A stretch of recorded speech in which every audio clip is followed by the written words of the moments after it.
Welcome, everyone.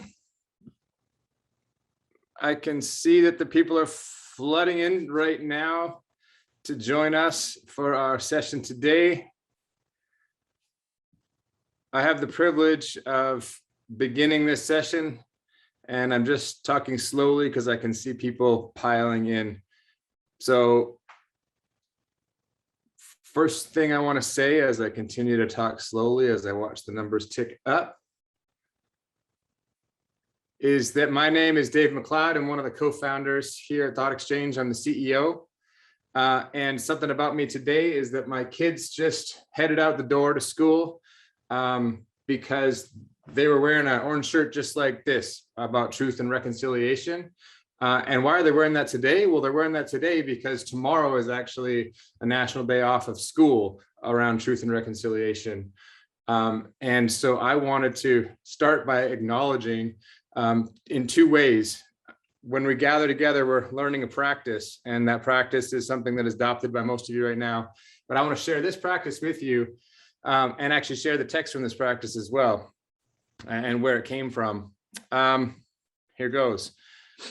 Every community owes its existence and vitality to the generations from around the world who contributed their hopes, dreams, and energy to making the history that led to this moment. Some were brought here against their will. Some were drawn to leave their distant homes in hopes of a better life. And some have lived on this land since time immemorial. Truth and acknowledgement are critical to building mutual respect and connection across all barriers of heritage and difference. So we begin this meeting acknowledging that we are on the ancestral lands of multitudes of tribes who are connected through shared history of trade, celebration, and resources as we gather together digitally. Each of us is on our own ancestral lands. We make this acknowledgement to pay respect to the elders, past and present, whose knowledge remains in the land.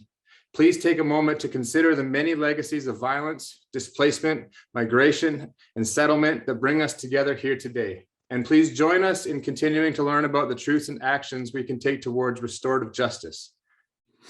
I'm going to share that inside the chat. This is something that there's part of it, and I'll share the rest of it. We'll send it to you. If you haven't heard this before, it has a direct source that came from Spokane School District. I heard this, and you can actually see there where that came from. I saw something that I felt really upped the game as far as land and territory acknowledgement. It's something I hold really deeply as a privileged white male that is leading an organization trying to hear the voice of people. So I encourage you to, if this is something, you can please take it yourself. And if you feel you can acknowledge the territory you live on, please go ahead and do that in the chat right now. Okay, the next piece we're doing here is we're talking about growth. And before I pass this off, I just actually wanted to start with two quick things. Thing number one is this. I'm going to summarize by saying it's been a heck of a year. It's been a heck of a 2 years. It's going to be a heck of a decade pretty quick. And for those of you, this is the first time seeing this, I just want to show you something that hopefully we can put a book link in the chat. If you haven't got my book link, please, we'll give you a copy for free. But here's something that I learned that I'm passing on, that there's a cycle of crisis. Something bad happens and then we react to it, and that's great. And then something else bad happens and then we react, and then that's great. And then something bad happens, etc. If you actually paste this onto life, it kind of looks like your first crisis was probably getting born. And then you had something cool happen when you're in maybe elementary school. And then maybe you got dumped by your first girlfriend or boyfriend. Then maybe you got married, and then maybe your first family member died of cancer. And then maybe you had your first grandchild, but then ultimately it ends in crisis, and it's very sad. Basically, life starts in crisis and ends in crisis. Here's the good news, though, is that as we go through this joy and pain of crisis, we can actually start to realize that when you think about what qualities make you who you are as leaders, we've gathered together a group of leaders, and the qualities here that make you who you are actually, did you get them from wandering around when you got to go to Florida or to Hawaii? Probably not. Did you get them from actually learning how to deal with adversity? Probably so. And so I want to put this actually, it works in building relationships to community, but today it's about you. that this ability to actually go through this, every opportunity you have to hit a challenge is an opportunity for growth. Navigating near constant challenge creates near constant opportunities to grow. I know right now in the landscape of the challenges that are out there facing educational leaders, this is sort of like, yeah, I know, thanks. I've had a bit of growth lately. But today I want to actually take a framing of this event to say, this is a chance for us to realize that, you know what, if we're stuck down in crisis and we're not getting through that opportunity where we get to be at the top of the wave, the top of the opportunity for, say, this is actually an epiphany, a moment that we can move forward. We're stuck down, just hit by crisis and crisis and crisis. This is a chance for us to be able to start getting into that flow and making sure we're getting some of the tops of those waves too. So today is really about filling your bucket with some of the top of wave kind of thinking. In order to do that, I apologize, I'm already going to go a minute over. The only way I know how to do this is to actually start by the end, with the end in mind. So here is an exchange that I believe when you gather powerful education leaders from across North America onto one common area, you should actually start by thinking about what it is that draws us together. And so, sorry, Megan, I just threw off your timeline, but I started 2 minutes late. Here's an exchange, folks. And this exchange is about collective purpose, right? There's a lot of things that have happened. And in fact, this has changed in recent years. This focus of exactly what sort of things that we most hope for our kids, it might have changed a bit. There might be new kinds of skills that are of interest given everything that's happening out there. And I'm just really curious with this group. There's 70 of us here. I'd like to see 70 people participate, because this isn't just a way of gathering what we've thought for the last decade. I'm curious, in today's environment, with everything that we're up against right now, you have an outcome you have in your heart and mind. And that outcome might have actually grown and evolved over the last couple of years as you've realized what you as a leader are requiring to succeed in today's society. And I'm curious now, when we gather together this group of people, what the skills and experiences that we most want students to attain right now through our collective work as education leaders. So I'm going to give us a few minutes to be able to participate, because I believe disproportionately that when you gather people, you should start by gathering their voice before you actually talk at them. So I'm going to give this a few minutes and we're going to hear from you, and then we're going to move on.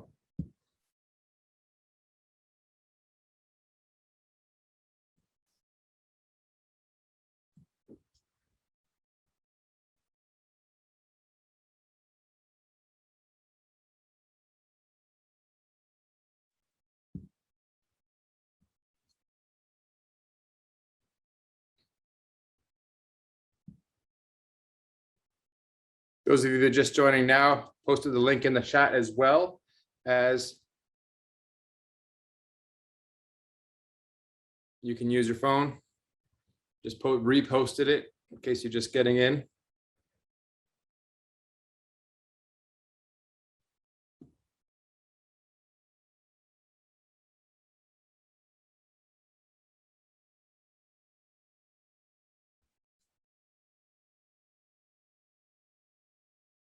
You can either use the QR code on your phone to jump in if this is your first exchange, or you can just click the link that I just put in the chat. And there's people asking questions about accessing that land acknowledgement from Spokane Public Schools, and we will send it out to you. I've used it a few times, and I like to pass on powerful articulations whenever possible to great leaders to build on the momentum of the effort.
Mm.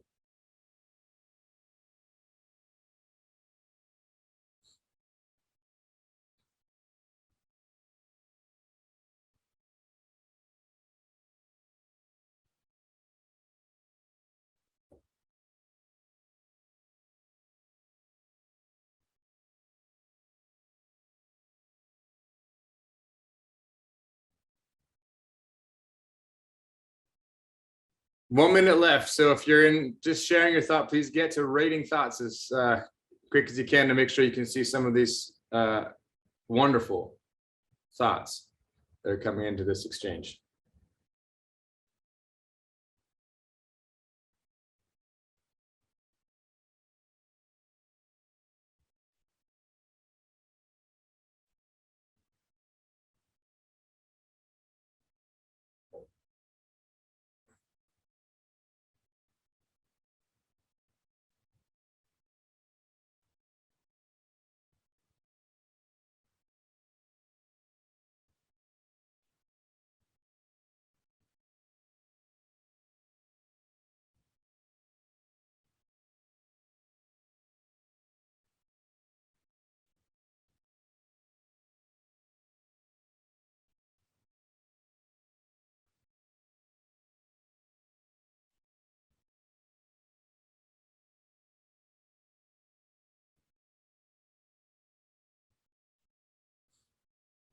All right. So I know this one actually, we're going to send this exchange out afterwards so you can look at it. I apologize for those of you that are enjoying rating thoughts right now. I am going to press stop to move on into the program. But one thing I used to do is teach kids how to do outdoor adventures and rock climbing, things like that. And one thing we told them is that when you get stuck and you're stressed, do something for someone else quick. DFSFQ. Right now, you're under a lot of pressure as an education leader. There's a lot of things coming at you. And if you think about the sort of skills that you are giving to children right now, it might be a source. I just want to leave you with one final thing here. I'm going to switch this. Check this out. We'll share what you just shared about understanding diverse perspectives, honoring students need to see the value of it and seek joy. We need innovators, we need understanding, adaptability, compassion, emotional resilience. Check out this study right now, but put out by Oracle, is that there's some interesting stats here. 85% of people say mental health is negatively affecting their work life. 68% of people would rather talk to a robot over a manager right now. And 76% of people believe companies should be doing more to support overall mental health of the workplace. Just mapping together two worlds as you prepare the workplace out there is actually sorely lacking for the sort of skills that you're talking about instilling in children to be innovative, compassionate people who respect diverse opinions. All that said, I took a few extra minutes, but I'm going to pass it over to Dr. Carpenter, who we have the privilege of working with on the ThoughtExchange team to get us into this event. So Dr. Carpenter, this is over to you. Thank you so much, CEO Dave. What an honor for you to kick us off and really getting us thinking about the essence of this summit today, which is resilience. Resilience in the face of the only constant we're seeing right now is that of change. In addition, it comes by way of divisiveness, polarization, and disruption. So we're super excited to move on into the program as I, Director of Education Operations here at ThoughtExchange, have the distinct honor and pleasure to introduce Dr. Roderick Sams. I've known Dr. Sams for a long time, and I continue to be amazed by his career trajectory. Former principal, teacher, and coach, Sams has dedicated his professional life to leading and learning. Currently, he serves as the Chief Global Partnership Officer at Innovations for Learning. For those who do not know, it's a global nonprofit focused on early literacy and corporate volunteerism in urban communities. Born in rural Georgia, he was the first to achieve a college degree in his family. Sams understands that the success in life one might have is determined by a commitment to personal growth and consistent professional learning. He believes all communities can be improved through personal and civic responsibility, supporting the understanding that giving back is done by way of lifting up. Dr. Sams achieved a bachelor's degree in ed specialist and a doctorate from Georgia Southern University, go Eagles. and he was also a history and a pre-law major at Morehouse College. It's my honor to call on Dr. Sams to deliver what we're anticipating to be a very, very thought-provoking keynote, Hypocritical Race Theory, the current polarization of the American educational experience. Give it up for Dr. Roderick Sams. Thank you. Thank you so much, Dr. Carpenter, and appreciate ThoughtExchange for this opportunity. So one of the things I thought about as I began thinking about what I wanted to share today, it really did center upon a couple of factors. One, as Dr. Carpenter mentioned, my history as a practitioner. I began my career actually as a paraprofessional or a teacher assistant, and then moved into the ranks of principalship, both in the elementary and high school levels. But then when I made the transition to what I call the corporate side of education, it really did kind of think about how my career trajectory, my career path aligns with the scope of this exchange today. And we're talking about change. We're talking about the ability to overcome resistance to change. We're also talking about how do we then move the trajectory in order to benefit the lives of our most precious individuals, and that is our children.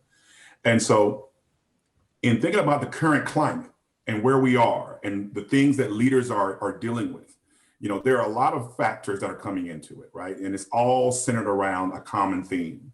So when you think about, the politics of education, and education has always been a political entity since its inception. It's always been used as a way of either moving the needle in some aspects, but also resisting change in other aspects. And so that's not a new concept, but it's really becoming more and more divisive as we continue to move on. And there are really three areas, as we all know, that is really capturing the attention of the populations, not only here in the United States, but abroad.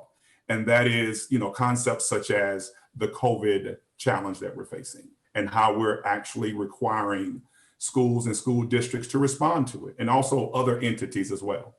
We're talking about the issue of critical race theory and how it's begun to become such an issue that, really is, garnering attention to something that nobody even realized up until a few years ago. That's been around for a long time.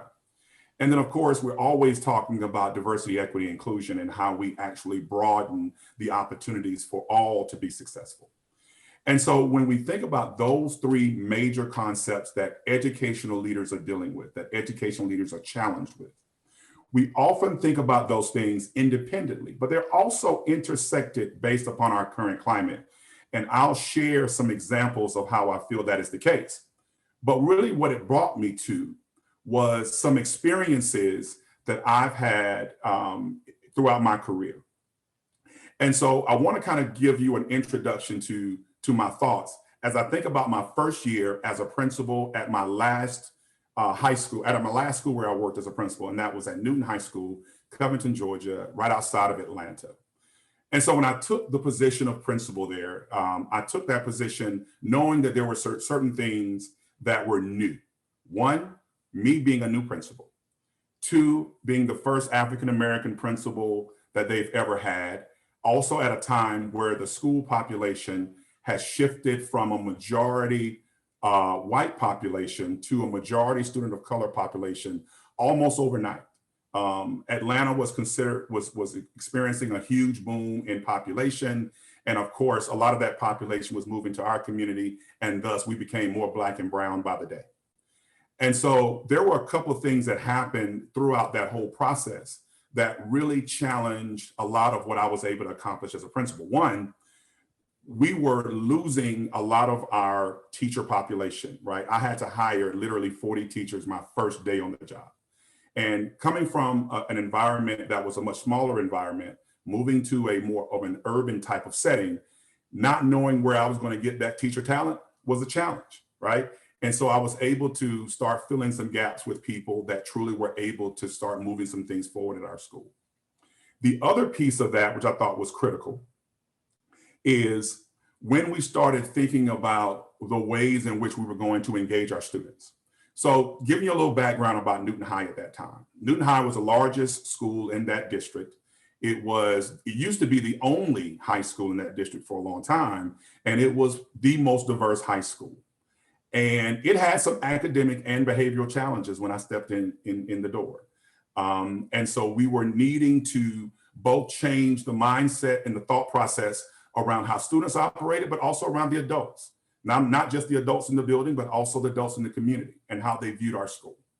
And so one of the things that we started doing or started experiencing is a lot of white flight. The remaining white students that we had at our school were leaving in droves. A lot of the teachers were leaving in droves, et cetera.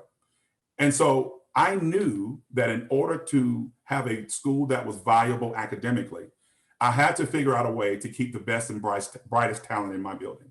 I mean, I was already losing them in a big way, but I knew I needed to do something that was going to create something that made them want to stay with us. And so we went down the process of creating what we eventually called the Academy of Liberal Arts at Newton High School, which was a school within a school magnet program.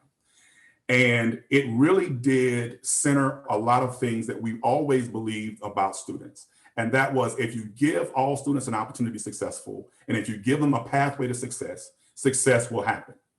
But it also means that we have to have a lot of personal and professional discernment as it relates to how we're able to put these things in place. Now, let's be clear about this. There were a lot of challenges to putting that program in place. There was a lot of apathy within the teacher population. There was a lot of disbelief among the community because they never had a program like this before. They never had anything that was even remotely close to it. And they didn't think that even if it was viable, that it should be at the school where I was principal, and they wanted to move the program to a school that was across town that was more predominantly white, because they felt like that type of program would fit there better. And so, of course, I was insistent and I was adamant about it being at my school. And of course, as a result, we've had students that have gone through that program, and that program is still in existence today. It's in its actual 11th year of being in place. Students who've gone on to some of the most exceptional colleges and universities in the country, Gates Millennium Scholars, the whole 9 yards have come through that program. And so many of those kids are kids that probably would have not gotten that opportunity had it not been for that program being in place. And so it's about being able to create those equitable opportunities, those diverse opportunities, and those inclusionary opportunities that we were able to do within that particular opportunity at our school. So why do I bring this to the forefront in my conversation with you all? Because that is really at the cornerstone of a lot of what we're experiencing, even as we talk about the critical race theory issue, or even as we talk about the COVID mandates that many of our school leaders are having to deal with as relates to individuals showing up at board meetings, being very demonstrative and very negative about mask mandates and things of that nature. It is really about change. It is about why change is so critical and why change is so important. So, as a leader, as someone who's leading a global nonprofit, at least a sector of that noble nonprofit, but also someone who has led, schools and things of that nature, there are certain non-negotiables that I think are critical, right? And these are things that the best leaders already know, so I'm probably preaching to the choir, but at the same time, it's something that we have to highlight as we start thinking about those particular situations. One, courageous decision-making, right? We have to be willing to make the kinds of decisions that are not popular, but are necessary. Because ultimately, at the end of the day, it is about doing what is best for the students that we serve. And so as I think about my experience in starting the academy and knowing that it was going to be there's going to be pushback because of the community not buying in, I had to be willing to stand in front of a board that didn't really want to move forward on it, at least initially when we proposed it, or community people who thought it should probably be, as I mentioned earlier, in another school. So there had to be some things that I had to stand firm on, and I had to believe that it was going to be to the benefit not only of the students that I served as principal, but also the community as a whole, right? Because if Newton High is successful, it's really going to permeate throughout our entire district because it is the largest school in the district. So that's number one. And number two is empowering your supporters. So when I think about some of the things that I see in the media with board meetings being disrupted by, individuals who come with motives and agendas, I think about they're getting all the energy, they're getting all of the attention. But there are people that are supporting your leadership, that is supporting the things that are going to be meaningful and impactful for the things that you do every day for young people that need to be given a voice. And sometimes we can highlight and promote those voices just as much as these negatives are getting all of the energy and all of the attention by their antics and by the way in which they are doing the things that they're doing. And so if we can figure out ways to, number one, stay firm on our decision-making and making sure that we literally align ourselves with the things that are going to make a difference for young people, but also promote and encourage and empower those who are in it with us, I think we can change the trajectory for a lot of things that we do in no matter what sector we're talking about, education or any other area. So those are particular experiences that I think are valuable. So as I start thinking about all of these pieces, diversity, equity, inclusion, critical race theory, and how people have just taken that over as if it's a real thing in K-12 education. Let's be real, it's not, right? Critical race theory, obviously, I don't have to go and give you the whole history, but the bottom line is that it's a wedge issue. It is something that's being used to drive division and resist change. We're becoming more and more Black and brown by the day in many ways, right? And many of our communities are starting to recognize those voices and do it in a way that is meaningful and impactful. And so if you're on the other end of that, you see that as a challenge to your worldview or a challenge to your authority. And so that's just the next opportunity or the next thing that has come up that they've used to be that wedge issue. And so as we start thinking about why it's happening, we also start thinking about why we're starting to see the curricular challenges that we're seeing. Texas is basically saying you can't teach that the KKK is a terrorist organization, or you're not learning about Dr. King or Rosa Parks. When you start seeing states take those types of stances, you know that that's a real resistance issue. The question becomes, how do we stand up to it? How do we then take that information and use it to inform where we go next?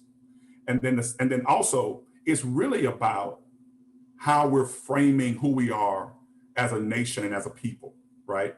We're international here in where we're talking about here. But if you look at it just from the lens of what we deal with here in the United States, basically we're talking about the framing of who we are as a nation. And that framing has always been done with a particular lens. It's always been done from the lens of, just to saying it bluntly, heterosexual white males. And now we're starting to include more voices and those voices are starting to have resonance. And it challenges that worldview.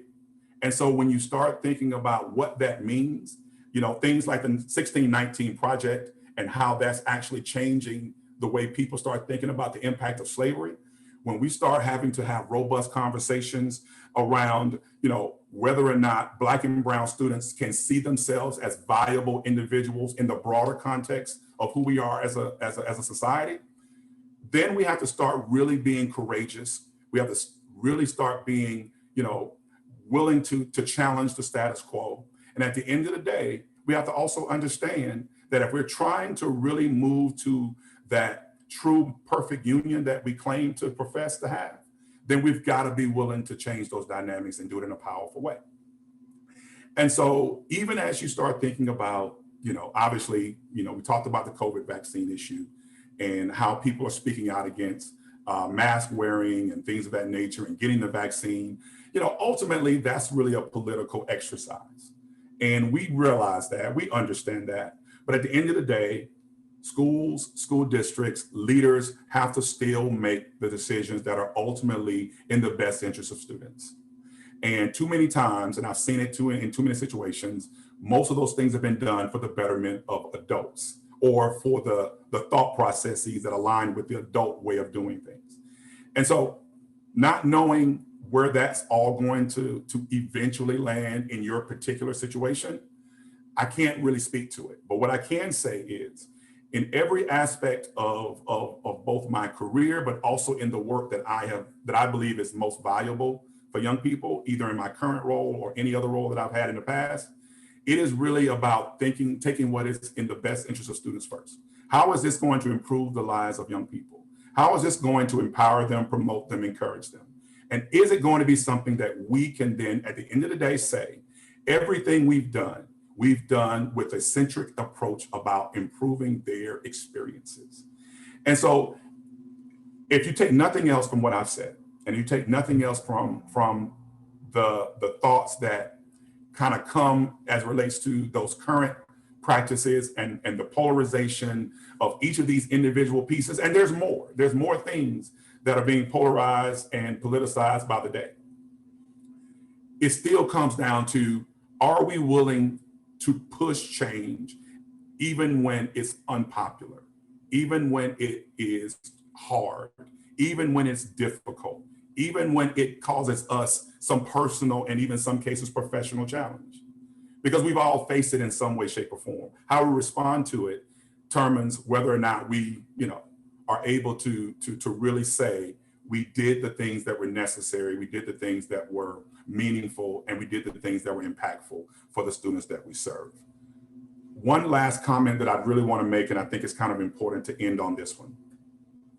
So as individuals, we all have a responsibility for whatever things that we do on a regular basis or daily basis and how it improves ourselves personally and the people we care about, right? And so that cornerstone or that belief is centered upon, to me, a real core competency. And that is around every day being the best version of yourself and using that to benefit those you care about. That's personal growth, professional growth, everything encompasses that. But one thing I truly, truly believe, and I think it kind of hits on something that was said earlier, growth and comfort cannot live in the same place. And so if you're really about being comfortable, then you're really not about growing. And if you're really not about growing, you're really not about improving. And if you're really not about improving, you're really not about empowering. And all of those things work in lockstep. So I definitely appreciate this opportunity. I appreciate the ability to stand or sit, in this case, before you and really just simply talk very clearly about something that I believe is really, really critical. And that is, we cannot allow the politicization of education to keep us from doing the things that we know are in the best interest and that will yield the best result for our most precious commodity, and that is our young people. So thank you very much for this opportunity. I greatly appreciate it. Thank you so much, Dr. Sams. Thought leadership on the opportunities we have on diversity, equity, and inclusion, opportunities rooted in our humanity, those non-negotiables, courageous decision-making, empowering the key leaders that we surround ourselves with and that we have the ability to inspire, transcendence of division, the unwillingness to let the politicization of education dictate the trajectory of our school districts, and a commitment to living the best version of ourselves every day and asking that question of what is truly in the best interest of our kids and our students. Dr. Sams, thank you so much for bringing such powerful and thought-provoking thought leadership. My name's Andy Krenz. I'm the Director of Education here at ThoughtExchange, and it's my privilege to bring us into the next session, and I'm going to dive right in. The session that we are heading into is brought to you by the ThoughtExchange Superintendent Leadership Council. The SLC is a group of innovative, creative, and courageous vulnerable leaders who meet once a month to share best practices and learn from one another, grow with one another, collectively navigate these turbulent waters of educational leadership, and ensure that the net benefits accrue to students. We've got two panelists in this next session, Superintendents Natasha Adams and Superintendents Natasha Adams and Keith Brown, both members of the SLC, which is headed up by Dr. Dennis Carpenter, whom you met earlier. And if you're a ThoughtExchange partner and you're a superintendent, you're invited to join us in the SLC. Shameless plug, if you're considering a partnership with ThoughtExchange, need one more reason to sign on with us, the SLC might be that straw, not that breaks the camel's back, but in effect, lightens the burden on your back. Diving right in. And I'm going to share my screen.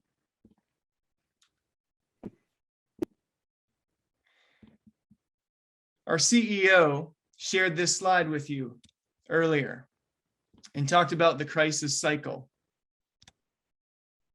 And here's the thing, we all know intuitively, if we're not careful, we can be duped into forgetting, or worse, too afraid to believe that every crisis, in fact, holds in itself an opportunity for meaningful connection.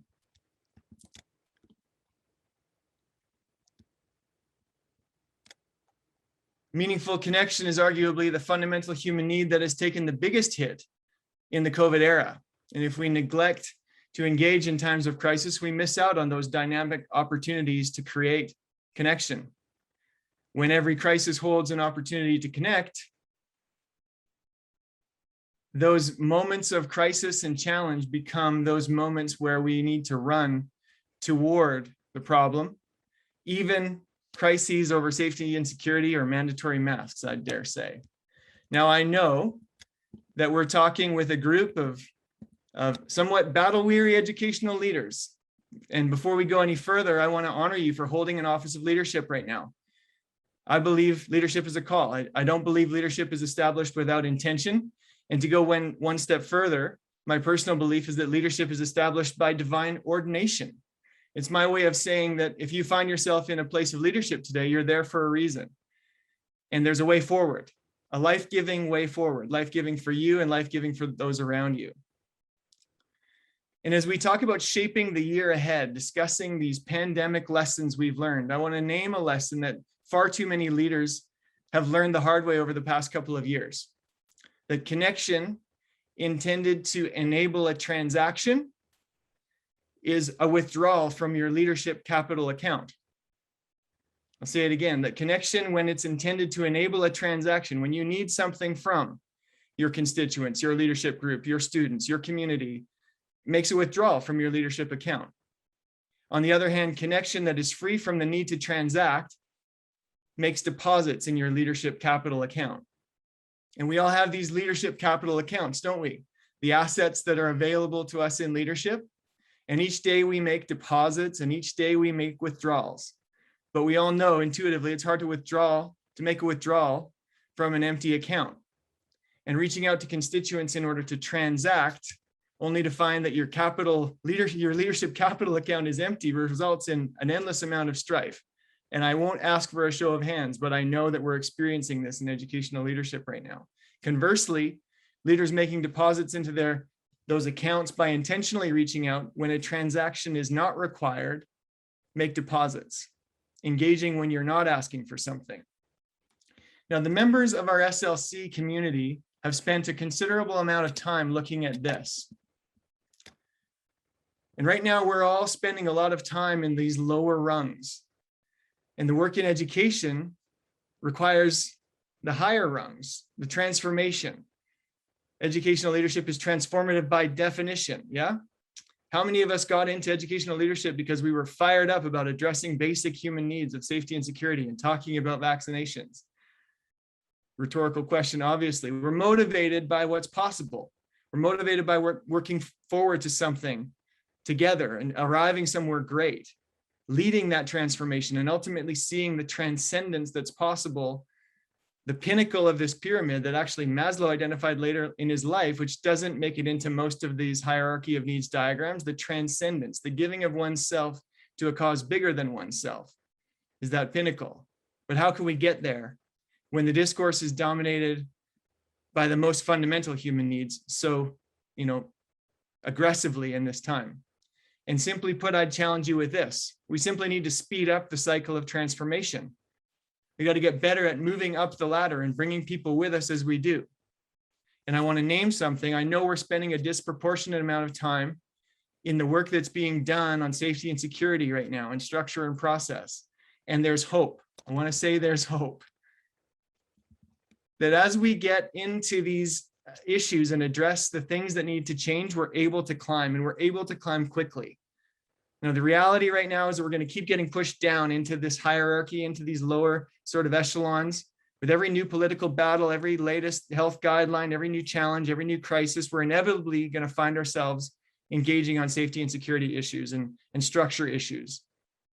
And first off, if we see these opportunities for what they are, we might find ourselves with an opportunity to create meaningful connection.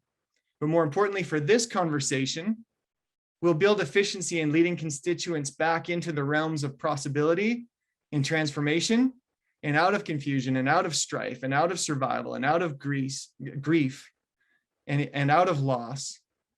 And here at ThoughtExchange, that discipline we're working on together with our partners right now is to meaningfully connect at whatever place on this hierarchy is appropriate for you, and helping leaders speed up that cycle of transformation so as to maximize the progress that you can realize when you're in these higher levels of this pyramid, and to build your leadership muscle in leading your constituents up and out of these crises that will inevitably thrust us back into them.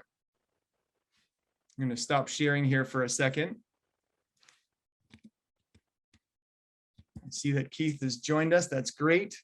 It's my pleasure to introduce you all to two amazing leaders as we dive into discussion here. Natasha Adams is superintendent of West Claremont Local School District in Ohio, and Keith Brown is superintendent of Klamath Falls City Schools in Oregon. Natasha, would you just say hello, maybe give us a quick snapshot of your district? Sure. West Claremont School District is located in Cincinnati, Ohio. We're the 24th largest district in the state of Ohio. And inside of our space, we have rural, urban, and suburban. So our population is very diverse, and we cover a lot of square miles. And it's my pleasure to be able to serve in that position. This is starting my 4th year. And as Andy said, I really agree with this is a calling. It is something that it's vital to have leaders to step forward and take on these challenges despite how difficult it really is. And I expect it, or I consider it just an honor and a privilege to get to serve in this way. And I just want to thank everybody for coming today to be part of this conversation, because I think we need each other in these moments. And I just want to know that my thoughts and prayers are with all of you who are faced with the challenges of educational leadership today. And I want to thank you for being here. It's our distinct pleasure to have you, Natasha. Thank you so much. Keith, can you just say hello and tell us a little bit about your district? Hello, yes, I'm in Southeast Oregon or South Central Oregon. We're about 20 miles north of the California border. We're in a real rural part of the state. We have about 2,800 students, so we're a small rural district, but we have a uniqueness that we're a city school. So we're very diverse, and we have a wonderful district. I've only been here since July. I spent the last 30 years in Texas, and the last 17 years of those, I was a superintendent in Texas. So I've worked through the pandemic with the Texas strategy, and I've worked through it now also with the Oregon strategy. So we'll see how all of this pans out, but I'm glad to be here today. Super excited to be part of this group. Thank you. Thank you so much, Keith, and thank you both for being here. We're going to drill into some of these contextual issues, but I want to start here. Natasha, in previous conversations you and I have had, you've been somewhat vocal, and even today, about the challenges that you face as a leader, the challenges that you and your fellow superintendents, both in Ohio and across the country, are facing right now. And at the same time, you remain committed to making these deposits into your leadership capital accounts, if you use my words, engaging when no transaction is required, as it were. And I just want to call some attention to some of the types of exchanges that you've been running. Questions like, what parts of bracket I discontinued program do you miss most? What are some perspectives we should consider as we establish new strategic priorities? As a new staff member, what questions do you have for leadership, and how can leadership best support you? Just some examples of the types of conversations that you're facilitating in West Claremont. And the question I have for you is, would you be willing to speak about your proactivity in these areas, either one of the ones that I've mentioned or another one of your choosing, and just maybe touch on some of the challenges and benefits of engaging with people when a transaction doesn't hang in the balance, when you're not asking? Well, Thought Exchange has really taught me to be a courageous leader. It's given me the tools that I need to ask those hard questions. And, at first, I especially had to armor up when we were asking tough questions because, my team got frustrated, like they just didn't even want to see what was on the paper and didn't want to face it. And I just kept leaning into it because, especially as a new leader, it was just so advantageous for me to really know what's on the hearts and the minds of people. We've done exchanges with students, staff, and families and community, and you can really get at the heart of the matter. And because it's not a preconceived response, that's probably the most impactful thing to me, is just really being able to get under the hood and understand. And so I do practices of kind of armoring up, just to remember that this is where people are, and really being able to show that empathy and not take it so personally. I think in the superintendent chair, you're far removed from the day-to-day interactions, and so I have that ability to kind of put things at an arm's distance to begin with. But it's a mental exercise that I do, just to say these people need to be heard, and I care about them. I want to be able to build trust. I want to create the stability that they need. I want to be able to show compassion for them. And then through responding to the answers, I feel like I'm able to give them hope for the future and give them that we have possibilities, that we, low-hanging fruit we can act on. And so each time we do it, it does take a leadership kind of mental state that you need to be in. And I work really hard to protect my team and to help them be open, because they are more on the front lines than I am in some of these exchanges. And we've just really worked over time to make this culturally just part of who we are, and to really adapt and then show, once you get the feedback, that we're acting on them, because people really like that feedback loop closed for them. That's really great. The thing that I hear in that again, we've sort of talked about before, but your ability to move and move quickly to use the simple diagram that I showed, from level to level, to be able to sort of, if I can use the word condescend, not to be condescending, but to sort of descend into the space that people need in order to lead through. And I really appreciate that. Keith, you've been in educational leadership for the better part of 2 decades. You've recently moved across the country. And along the way, you're committed to discovering values and desires of your community and ensuring those desires align with district initiatives and vice versa. I have it on good intelligence from our team that this is something that's so central to your leadership, and not wanting to risk a lack of constituent ownership of an initiative at future stages. When you arrived in Klamath Falls, one of your first calls was to us here at ThoughtExchange in order to deliver on that commitment. And I want to ask you sort of candidly, when so many leaders are actually afraid to engage constituents right now for fear of the volatility of the conversation and what they might hear, you're on the opposite side of that. You're bold to do so. Moreover, in a new district, in a politically volatile context, if I can be so bold, you're running to it. And I want to ask you, how are you unafraid? How are you able to do that, and why is that so important to you right now? Well, when I first met the ThoughtExchange team down in California a few years ago, I was the first person to take ThoughtExchange to Texas.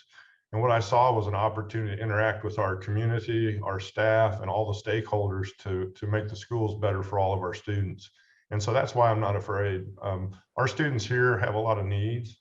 And so I'll do anything that I can to communicate with the community to help our kids. And so that's the reason I called ThoughtExchange. You're exactly right. I started July the 1st. I tried to find my contacts here at ThoughtExchange right away and get this going. My team here has taken off with it. We've actively engaged our staff and our community with ThoughtExchange already on different fronts. And what I really like about it, it's a live, real-time discussion with your community or your staff, and then they also see results on the other end of it. I think one of the most powerful exchanges we had in Texas was just after the Santa Fe school shooting. We did a thought exchange with our whole community about school safety and their perception of our safety initiatives toward that. And we received some powerful input, and we were able to implement 19 safety measures off of one thought exchange that really helped our community feel better about having their kids in public schools. And so that's why I'm not afraid. We all got into this to help children, and thought exchange is a powerful tool for me personally and for our community here. Our community's embraced it. They already see that we're going to have open dialogue. And so our community is very excited about the use of thought exchange, and also they see the power of sharing thought and then also identifying what thoughts are prevalent. Appreciate that, Keith. I want to camp out here for a quick second because your team recently asked a bit of an improvement / alignment question. And you asked it of teachers and parents, what are some of the most important things our school can do to support students this year? It's a bit of a, what can we do to improve? And it's a bit of a what's possible question. And I've highlighted the question because the responses to this question, which you got from your community, showed polarity around masks and vaccines, as well as showed network alignment around things like anti-bullying and the importance of patience and empathy and the demonstration of respect and some of these things. And at a time when the volatility of the conversation around masks and vaccines can dominate the narrative, you were able to engage as a new leader in that space. And I just want to give you the opportunity to speak to that and ask sort of what are the opportunities and challenges, like what are some of the fears that you have and what are some of the opportunities that come from that type of dialogue? Well, what was happening in this part of our state was that we had some political unrest towards vaccinations and masking also. And we had demonstrations and protests going on at school board meetings and things of that nature. So I wanted to get ahead of that and show our community that we wanted to have a discussion prior to having a demonstration or unrest at our board meetings or at our schools, because I really felt like getting the children in-person instruction was our most important goal. And I thought if we could get ahead of that, we wouldn't have demonstrations at our schools that I was hearing about through social media and things of that nature. And so that was really the purpose of it, was to see what people's fears or anger was and how we could address that. I think we did that. We had 0 protests, knock on wood, so far. We haven't had any disruption of our schools. And for the most part, we're up and running, and we're trying to bring our kids back up to speed. That's powerful. Natasha, I want to throw this back to you because, and feel free to riff off of one another as you like, if you want to interrupt me and take the conversation somewhere else. But I think we've all experienced what it feels like to have an empty account and need to make, as Dr. Sams mentioned, those hard decisions and be willing to stand in the space of leadership when the accounts are empty. And I wonder if I can put you on the spot to just talk about one of the hardest lessons you've learned in the last year and a half, and more specifically, what you've done about it heading into this school year. What's one of those harder lessons that you sort of have wrestled with over the summer months and into the school year, and how are you adapting in the 2021-22 school year? I think one of the hardest lessons has been learning to weigh out pushing and the pulling of staff. And what I mean by that is, as you mentioned, I'm really strong on trying to keep the main thing, that we are here to educate and inspire and motivate our students. And it's easy to stay on that lower end of the continuum, as you said, and to admire problems and to get wrapped up in it and to just marinate in problem admiration.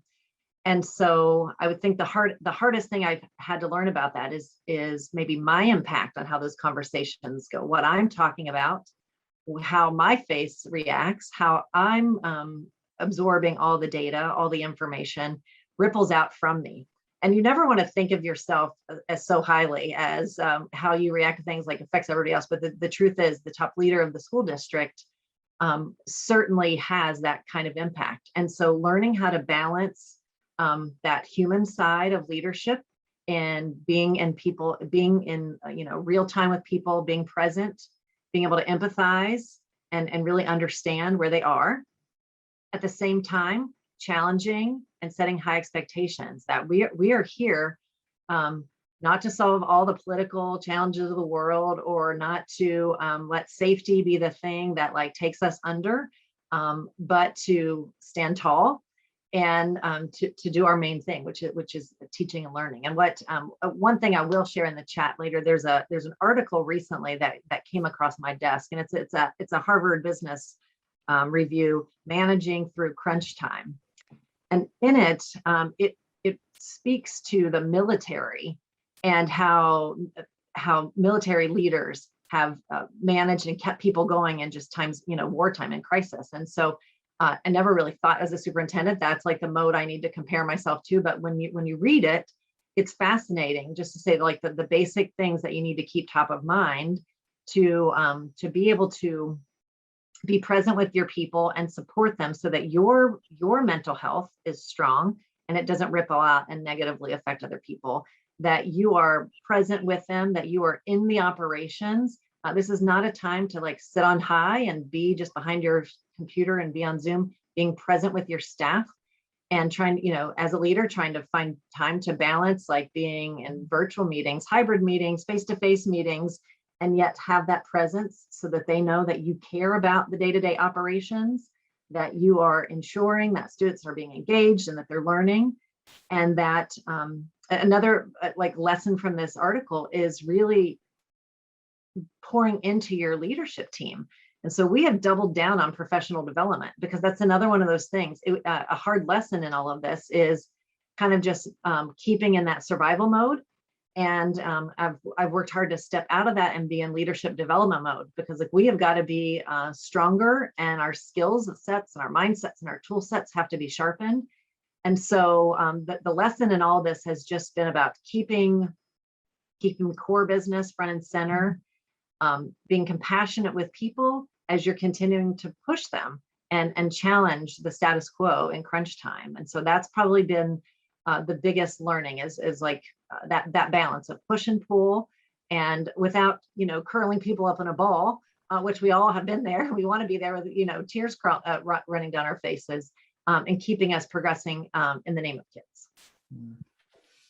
That's amazing. You touched on one thing there that I just want to pull on really briefly, and that's that personal commitment to the discipline of getting out of survival brain or a survival mode of interacting and into a creative space, not only for your own benefit, but for the benefit of others.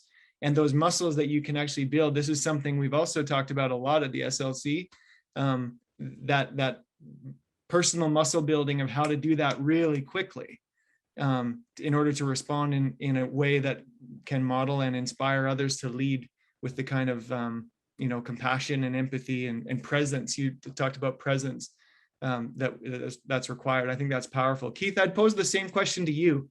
What's one of the harder lessons you've learned over the last 18 months, say, and what have you done about it heading into this school year? I think Natasha did a good job of showing that we have to be upfront and in person with our staff. When we first went into lockdown, I'll call it, we were all separated. We were only doing virtual meetings.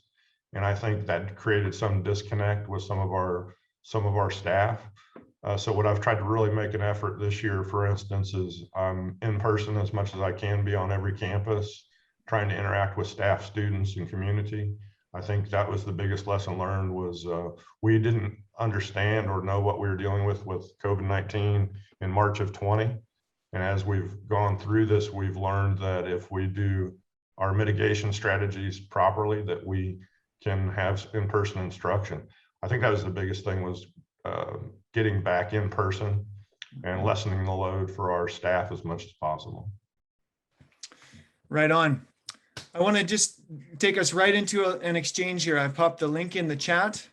The question is a simple one, and we'll spend the time that we've got remaining just focusing on some of the key takeaways, reflecting on what you just heard from the panelists. Maybe there's something that stuck out for you that you'd like to just name, or maybe there's a question you'd like to ask. What are some things that have really stood out to you in this conversation, and what areas would you like to hear more about? And we'll spend the last 10 minutes or so of our time here just riffing off of one another and really interacting with the thoughts that you all share. So please go ahead and participate in this exchange now. And as Dave mentioned at the outset, we're really willing to impose on your comfort. And Dr. Sams talked about this as well, the dichotomy between growth versus comfort. I challenge you all to share at least one thought, positive, critical, an inquisitive or curious thought. What stood out from you? What's an issue or an initiative that you'd like to speak more about, or what's your primary takeaway, or even what's a critical or a challenging thought you'd like to share?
Great thoughts in here with about a minute left. If you can jump to the star step and consider and rate the thoughts of others. If something is resonating with you, feel free to give it a high rating. If something is not resonating with you, feel free to give it a low rating. I just want to name, sort of by stream of consciousness, that when we talk about scaled conversations and the ability to sort of ascend and descend into the space that people are holding, you're inviting folks to make value judgments on the perspectives that are shared. That's one of the things that's going on in an exchange, but you're not inviting them to make value judgments on the people behind them. And I think that that's a really critical piece here as you think about the way that you're assigning stars.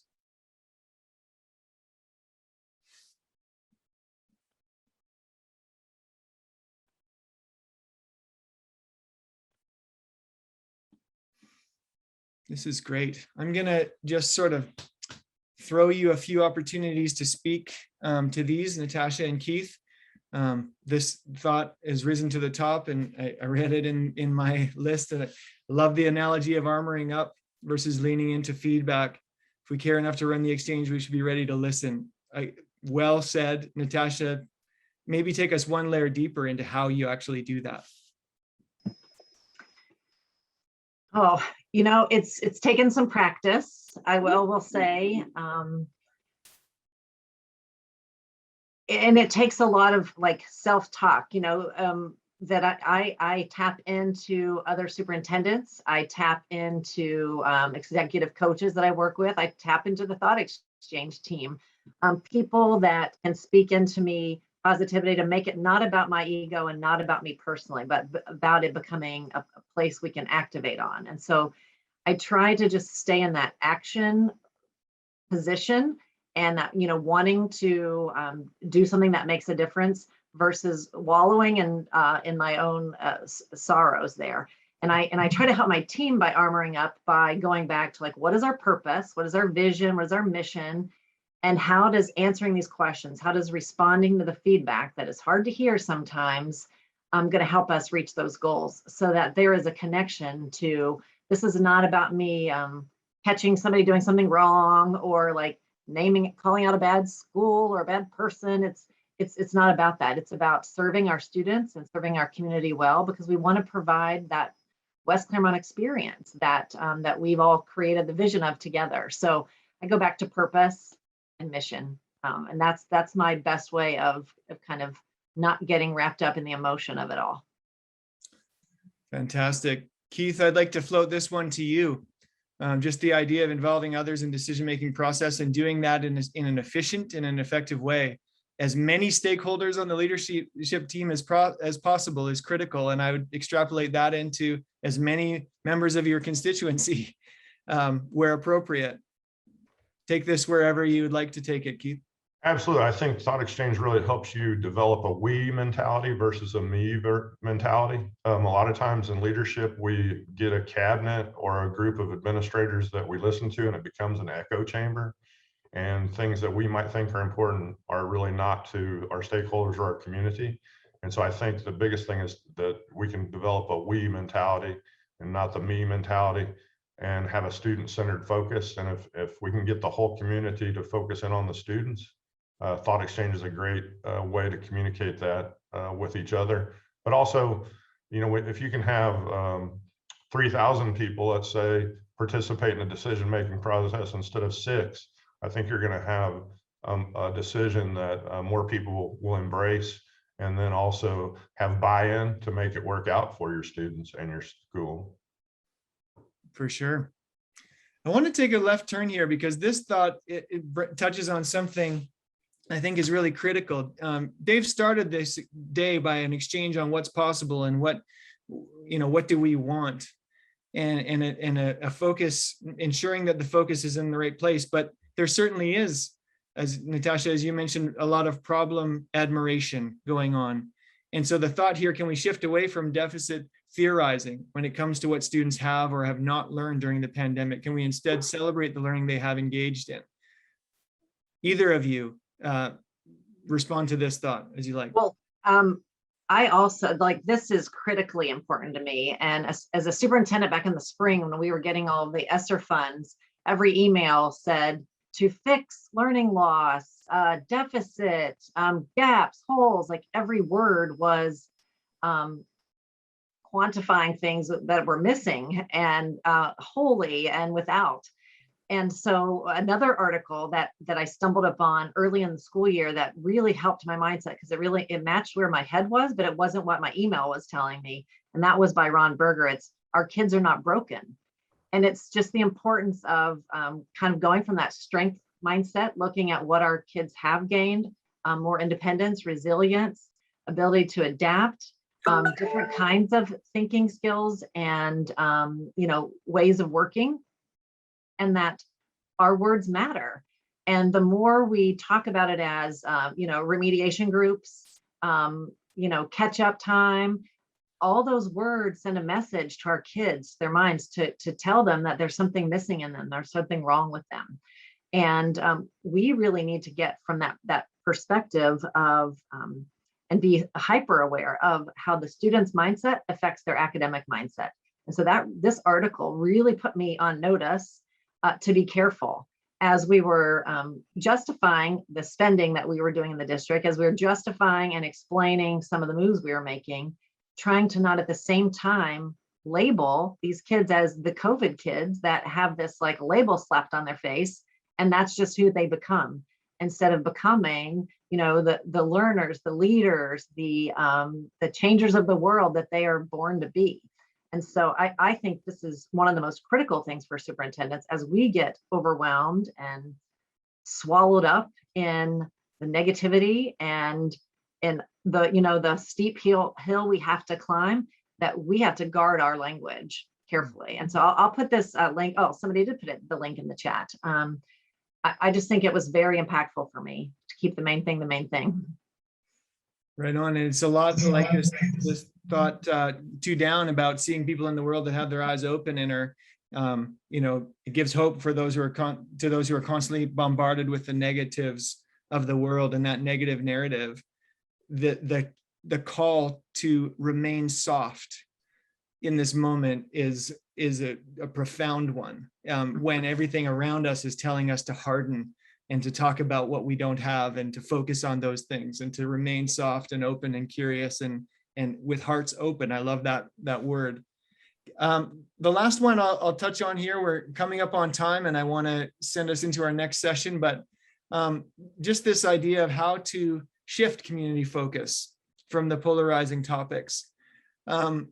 I'll take the first crack at this and then I'll invite either of you, Keith and Natasha, to respond. But what I want to highlight here is it's not always this is central to the work that ThoughtExchange does. So I feel like we have the ability to speak to this. It's not always about shifting focus away from polarizing topics as it is about highlighting where the division is and where the common ground is, and being okay with the discomfort or the non-closure in certain cases. There are political battles going on right now that just simply don't have a solution. And to say, well, therefore we aren't going to focus on it, therefore we're not going to talk about it because we don't want to start another fight, is sometimes not the best approach. Rather, to actually allow yourself to engage in the discourse and show where there's, clear divisions in perspective, where there's clear commonalities, and then invite your community into a place of non-closure on certain things, and also invite them into the ownership of initiative that they can agree on, is the way that I would reframe this thought. I wonder if there's any comments that, Keith, maybe I'll start with you, you'd like to share around this, because I know this is central to the issue that we talked about earlier. Absolutely.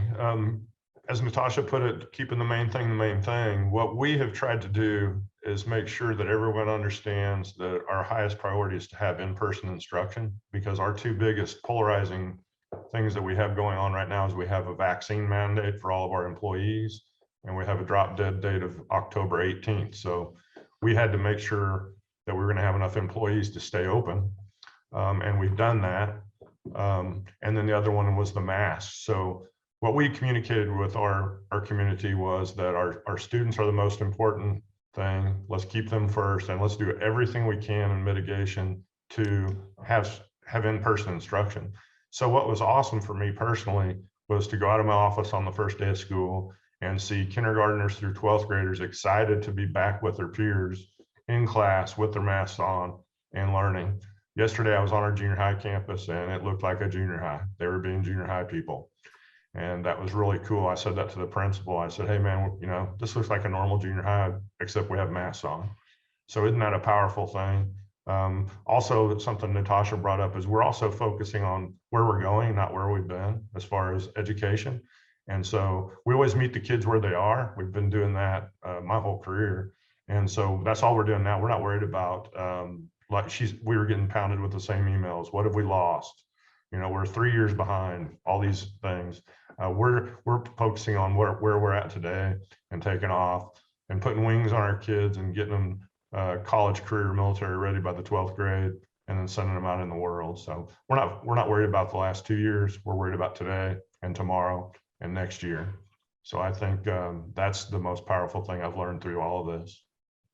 Amazing. Isn't it remarkable how these wins, like seeing the junior high or getting to ride a wave of transformation or of alignment with your leadership team internally or even around the cabinet table, has the power to really fill up our cups. And I think celebrating those moments, though they are fewer and farther between in the space we're in, maybe becomes so critical. I want to say a heartfelt thanks to both of you for sharing your insight, bringing your leadership with your hearts on your sleeves as you do, and engaging in this conversation today. Thank you so much.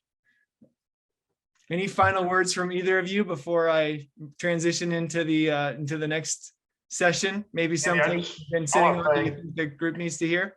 Andy, I want to thank you and ThoughtExchange for providing this tool for all of us.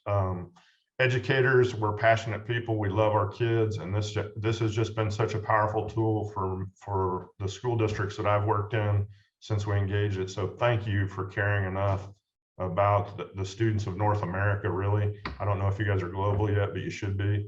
And I just love your team, and you've really helped us communicate.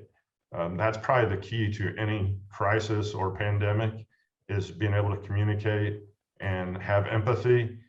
And ThoughtExchange allows us that opportunity to have empathy for our staff and our students, and be empathetic leaders and be present. ThoughtExchange makes us present. That makes us understand how our people are feeling and thinking. So thank you for this tool.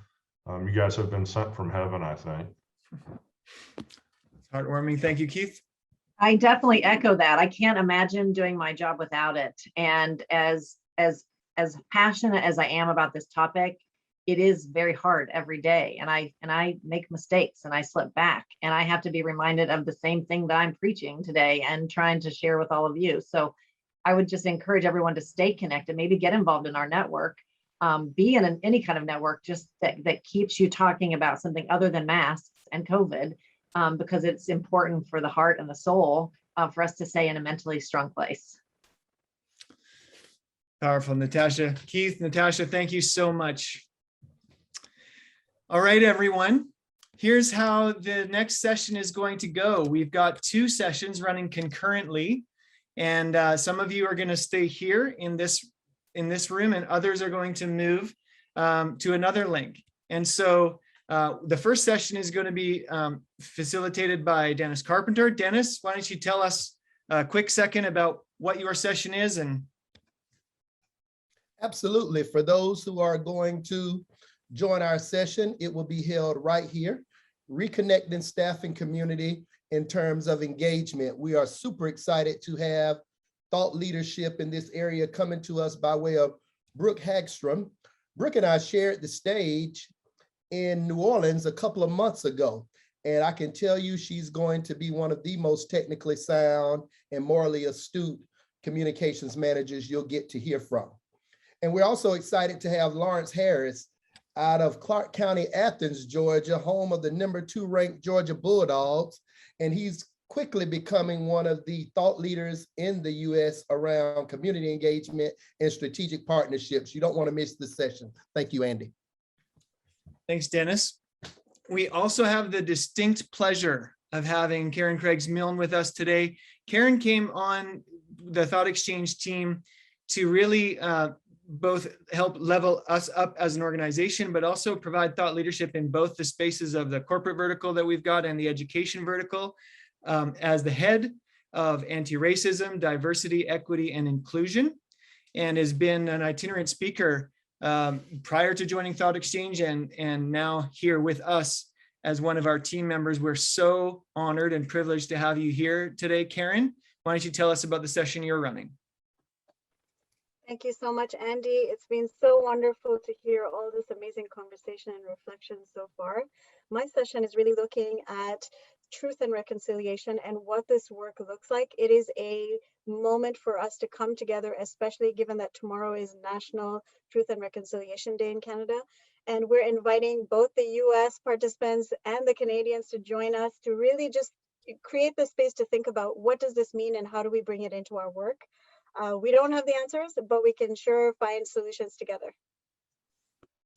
Wonderful. Thank you, Karen. All right, everyone. So here comes the link to Karen's session. If you want to join that Reconciliation Roundtable, you can click that link. If you want to stay here and remain in this room with Dr. Dennis Carpenter, that would be fine as well. And so we'll just give you a second to choose your own adventure, and then we'll kick things off here momentarily.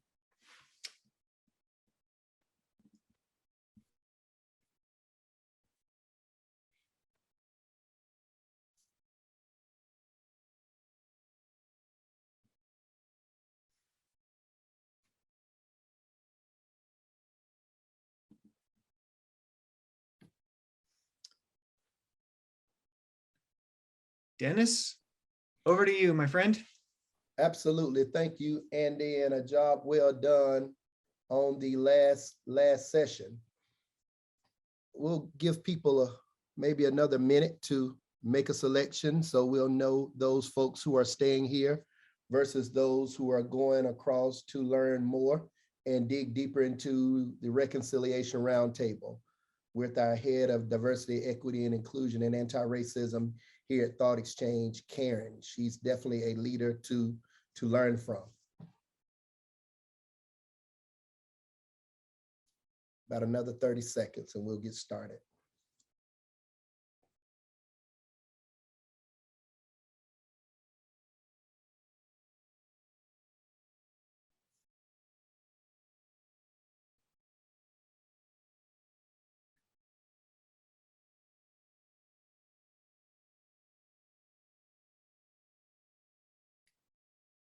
Okay, let's kick this session off here. Reconnecting with staff and community engagement. I'm excited. The first face-to-face event I attended, I can't say post-COVID, but even as COVID was on the downside, was NSPRA, National School Public Relations Association.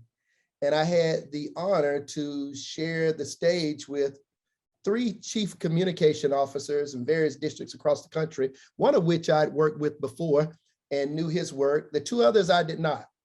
And through that work, I had the honor of meeting Brooke. Brooke is the communications manager at Woodland CCSD 50 in Illinois. And I came away, she was a new leader in that role, coming from another setting that she'll probably share more with you about. But I came away saying, wow, Woodland's in good hands because she's so technically sound in her work as it relates to communications. But then another thing that she couldn't hide is that she was morally astute. She was morally astute. So we're super excited to learn from and hear more from Brooke today. And Lawrence Harris, I was on a call with Lawrence in Clark County, Athens, Georgia, several months ago. And they were bringing in a new superintendent. One superintendent was leaving and he was balancing that work in terms of community engagement and maintaining and enhancing strategic partnerships. And I came away saying he's the thought leader in this area of community and partnership, and definitely one that we'll get a chance. As a Georgia Southern University Eagle, I don't like doing this, but I have to also say he sits there in the home of the #2 ranked Georgia Bulldogs at this moment. I don't know that we want to say much more about that. And one surprise addition to the panel is Dr. Roderick Sams, who of course led us in our keynote. And I think this topic is so germane to the conversation he had with us that we're going to get a chance to hear more from him during the Q&A portion of this event. Here's what we'll do. We'll have Brooke conduct a 5 minutes of fame type of an exercise, if you will, where she shows up and talks with us around this work. We'll have Lawrence do the same. And then from there, we will launch an exchange. So as you hear from them, be thinking about this question. Based on the information you just heard, what are your thoughts, ideas, or questions as you think about reconnecting with your staff and your community?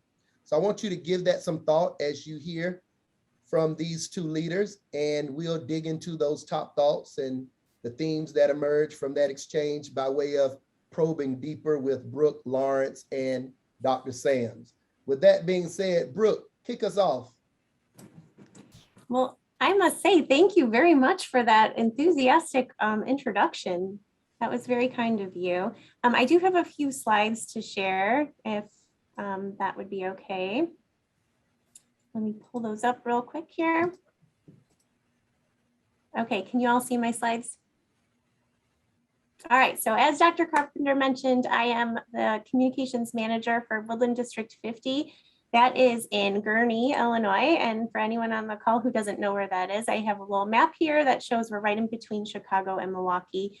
We are a pre-K through 8th grade district with approximately 5,000 students and about 850 employees. And so we found ourselves trying to engage with our stakeholders throughout the COVID-19 pandemic. And I just want to share a quick story about how we turned the corner by bringing ThoughtExchange on as one of our tools to do just that. So quickly, My superintendent is Dr. Lori Casey, and she understands the importance of two-way communication. And then our Woodland Board of Education, they were ready and willing to hear from stakeholders while they were making very tough decisions in response to the health crisis. So to engage our stakeholders, we did what any good school district would do, and we started using surveys and focus groups, and we even went live on Facebook, which was you know, a little scary for some of us, but it ended up being a great experience. But despite all these efforts, we were still getting criticism, and some of our stakeholders felt dissatisfied. They didn't feel like their voices were being heard, and that led to parent rallies. If you look closely, you can see rally number 3, so there was more than one. And we had extra visitors at our Board of Education meetings to provide public comment. And what they were saying was, as we made decisions citing survey data, they would say, you did not ask us the right questions. And then as we talked about, you know, the great information we learned from focus groups, they would say, critics would say, you weren't talking to enough people, and you didn't talk to people who represent me. And so we regrouped and tried to figure out what can we do to give everyone a voice. And as leaders, we expected that we maybe were just hearing from the vocal minority. And, you know, we all had a really good understanding that no matter what we would do, we wouldn't make everyone happy, and that was okay. But even still, we wanted to provide a feedback opportunity for our stakeholders to share their experiences in their own words in response to the fact that we weren't asking the right questions on surveys, and then expand our focus groups to a larger audience. So enter ThoughtExchange, and we hoped that allowing our participants to share thoughts in a transparent way would help our vocal minority understand that there were many other viewpoints that we factored in when we were making decisions. And so you can see on the slide, this is the question we asked our families. And that was, as we wrap up the school year, what do you want us to know about your child's learning experience? And I have a few key takeaways. It was a great experience overall, but a few key takeaways. There were people on our leadership team who were nervous to put out an open-ended question like this, that it would give people a soapbox to vent all their frustrations. And I would say what we found was the majority, overwhelming majority of responses were thoughtful and constructive. So notice I didn't say positive, even though we did get a lot of positive feedback, but I purposely used thoughtful and constructive because even feedback that wasn't totally favorable was delivered with respect, was delivered in the spirit of moving forward, working together. And of course, we did get some negative feedback, and that was okay. We didn't want sugar-coated responses. We were ready to get down with the real comments that people wanted to share. But very few, I would say, I would have considered mean-spirited or angry. And the way the tool works, thoughts that weren't relevant to the discussion, they weren't getting high ratings, and so they naturally fell to the bottom anyway. And so we felt that our participants really needed to see that, and that was one of our takeaways. Another thing I would say is that being that ThoughtExchange is anonymous, you're not using this tool to identify very specific problems and address individual needs. You're really trying to get an understanding of general themes and big picture. And so even so, like, we were able to learn a lot. We heard about struggles with technology. We heard about the social emotional needs that we had to address. We heard about accomplishments, unexpected growth and maturity and resourcefulness. So we were celebrating that. And then we also heard very tangible feedback about levels of homework and amount of screen time for different age groups. And that was really, really valuable. But my final takeaway that I wanted to share, and the whole reason for the slide presentation, because it's hard to talk about this without seeing it, is the differences option in the ThoughtExchange tool. We heard on side A, you see parents who never want to hear about remote learning again, make it stop, get the kids back in school. And then on side B, you have parents who are very concerned that their children are not old enough to get a vaccine yet, and they would like remote learning to continue. So very opposing sides, but where they come together is the area you see in the middle. And we found everybody rating highly, thoughts expressed about teachers going to great lengths to make this a great year, teachers being understanding, flexible.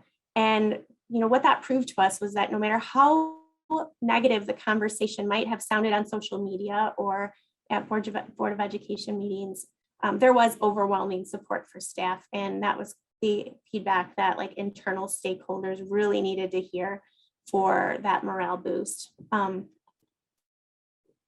Overall, feedback, once we kind of turned this corner, like I said, participants loved the tool. They found it easy to use. We found our parents were encouraging other people to participate on social media.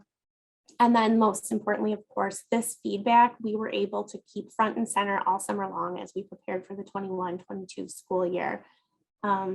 So that's kind of where we turned the corner with our stakeholder engagement. But now the precedent has been set, right? So now we know our community and our staff are ready to engage with us. And it's up to us to kind of keep elevating those stakeholder voices in a meaningful way. So how do we keep the conversation going? So I'm going to give you 3 quick examples and then I'll move on. I'll pass it along to the next speaker. But right at the beginning of the school year, we kicked off with a full day leadership council, and we brought roughly 40 district and school leaders together. And we started the day by asking what makes you feel most valued and appreciated for the work that you do. And it was live and in person. And so the top thoughts that rose to the top, we were able to, have a whole conversation about those and dig in a little deeper. And that really set the frame for the day. Another thing we're doing in our district is we are creating a wellness program from the ground up. It is completely grassroots from a couple of wellness ambassadors who came together to volunteer for this effort. And we asked, what are the top 3 things we can do to support and incorporate wellness? And we got great feedback from that, tangible things that we could take and infuse into the wellness program. And our staff will see their thoughts and ideas reflected in the program that we're putting together, which is kicking off this month in October. So I'm very excited about that. And then finally, as we approach the end of the first quarter, my superintendent and I are currently brainstorming how to get feedback from staff and families to see how things are going so far this year. And the idea being that our students get a quarterly report card. What if we can give our community members, our stakeholders, the opportunity to give us feedback quarterly? And we just met yesterday, in fact, with our super awesome customer success team. So high five to Colin and Rocky, who are always available to us, but they helped us brainstorm and we're kind of moving forward on this path. So I'm excited to see what comes next with that idea. But I will say that this was just a quick look, like behind the scenes at our district and how we are engaging stakeholders here at Life in the W. But at the end, if there's any other questions or want me to dive deeper, I'd be happy to. So anyway, thanks for listening. I'll stop sharing. Awesome, Brooke. I'm always impressed with the thoroughness in terms of how you strategically go after feedback in your community. Lawrence Harris, what's going on in Clark County? Well, our Bulldogs are doing their thing, but I think I'm here to talk about something different, so I won't go any further into that. So thank you for having me, Lawrence Harris. I'm our Chief of Community Engagement and Strategic Partnerships here in the Clark County School District down in Athens, Georgia. I'm just gonna, kind of keep mine brief. My slides do not look as great as Brooke. Brooke, I love the graphics in yours. Next time I will collaborate with you so I can make sure mine looks good. But a bit about our district: we have 21 schools, early learning center, a career academy, and about 12,900 students. Our enrollment did drop over the past year, similar to some districts with the pandemic. We lost about 900 students who have transferred or found themselves in other educational environments. And we are a CEP district, so 100% free lunch. As you see on the map, we are about an hour east of Atlanta. And so I find myself there frequently for the social environment. So why ThoughtExchange for us? I have now been exposed to ThoughtExchange for now about the past 3 years, but really as a ThoughtExchange leader, I would say probably over the past year and a half when I came into this role as our Chief of Community Engagement. As I found is that it's allowed us to gather this collective voice, not just of our staff, but of our families, our community members, just in a transparent way. And so one of the things I'll touch on is that, we have what's called neighborhood leaders here in Athens, Clarke County in partnership with our Communities and Schools program. And so we recognize there's a voice that was missing at the table. I think, Brooke definitely alluded to this, is that sometimes you have a table and we have people who are invited to the table. We recognize there's a voice that wasn't apparent at our tables. And so we have gone out to the community with iPads and tablets and computers just to and Wi-Fi hotspots to gather the voice of our community members to better understand where we are as a district, what are some of their needs, because we recognize that while we do a lot internally, sometimes we have to go out to their table, not just invite them to our table. The data that we get from ThoughtExchange, let's just drill down to what's really happening. There's a lot of noise, probably similar to most districts when it comes to social media. We have what we call kind of our active 10, we call it the 10% who are on social media pretty much every day, making a post, talking about what they want and don't want from the district, what we do well and don't do well. But what ThoughtExchange allows us to do is to really make sure that we're gathering that voice of who are currently underheard citizens in our community. And so it really helps us to drill down. And I think the rating system is something that's a really powerful tool in the word cloud, because then we can see, is this something that everyone is feeling, or is this a single case? And not that the single case is not important, but when we think about how do we prioritize what differences and what actions we need to take as a district, us being able to drill down to that data is great. Of course, it's accessible. And then the equity of voice is huge for us. We, over the past 3 or 4 years, have really been focused on what does equity look like in education. We used to have it as this individual pillar in our strategic plan. And then this past year, as I was charged with leading our strategic planning process and using ThoughtExchange, working with our community, some of the conversations started leading to, well, why is it its own pillar? Because equity should really be interwoven into everything we do as a district, from financial planning to human resources to culture and climate to even our instructional model. So we no longer just have equity as its own pillar, but it's the foundation by which we do all of our work. And so that is something that we are really proud of. We're really intentional about. So I'm just going to talk briefly about some of the ways we've used ThoughtExchange or here in my division, and it's been a really exciting. Minus, the pandemic, everything else has been really exciting in this past year and a half to really use this tool to get voices that we haven't traditionally had here in Athens.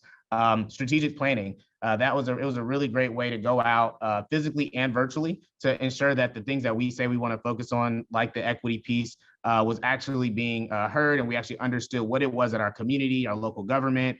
As was alluded, we have a large university in town. We have 3 other colleges as well. What are the things that our external stakeholders see as being the highest priority of our district? We've used it most recently in our youth development opportunities. We have gone out and talked to our youth about what's going on, what's happening. There's a lot of, I love the previous session that we just finished where we're talking about this idea of a broken student. And these are the things, but we really drill down and talk to our students about what are they dealing with, what's happening, what their experiences have been the past 2 years. We were able to get some really great data. And what that has led to is for us to start our own district level advisory council made up of students who are representing their voice. And so they talked about the importance of their voice and how, they kind of observe over the past year and a half how many of the adults are making decisions and guesses about what they were dealing with, but why not just come and talk to us and we'll tell you what we're dealing with and what we need. And so it actually sounds very simple, but it was very profound in that moment. And so from there, we were able to use that data to say, we need a representative group that can bring that voice of our students to the table with our superintendent and our board of education to pretty much say they're on the ground, they're going to use ThoughtExchange to be trained in it, to gather the voice of their student bodies at the elementary and middle school level. We use it about a year ago in a communication strategy. We do have a new communications department, all new staff in that department. So as you can imagine, there was a need to kind of to conduct an audit. What do we do well? What don't we do well? What are ways that we can improve? And so for us, it was really important to talk with our stakeholders around where are the gaps, because we do get dinged a lot.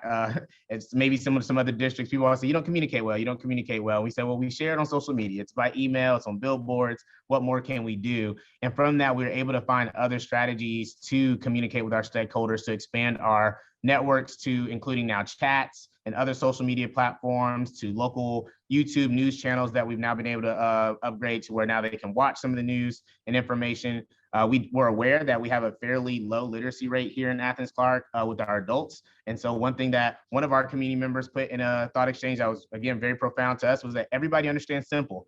And he talked about how a lot of times we use this education language or PhD level language, but even PhDs understand simple language. He's like, but me and my community, just say it to me simple. You don't have to use big words. Just tell me what you want from me. And so from there, we've been really intentional about making sure we communicate. We're using very simple language that everybody can understand. from the 3rd grade level all the way up into someone who's ready for retirement. We have encouraged our principals to use, especially our new principals, as they come in. As you know, you may be aware, when principals come into a new building, it can be some high anxiety, high excitement, but we have helped our principals use this tool as they engage with not just their teachers and their staff, but also their parents and their community members to really understand what was done well from their predecessor, what are the things that their school community sees as their needs. So as they build that school improvement plan and know what their focus is, they can better understand where they need to spend most of their time. And so I know our new principals have really appreciated being able to work and have that kind of lens coming in, so that way they don't come in and they're working on something and everyone's like, well, you're not doing what we need you to do. So now they have a comprehensive data set to do that. And then I'll just quickly do the last few, navigating the new normal. That again came out of our student interviews, our student listening sessions or tours.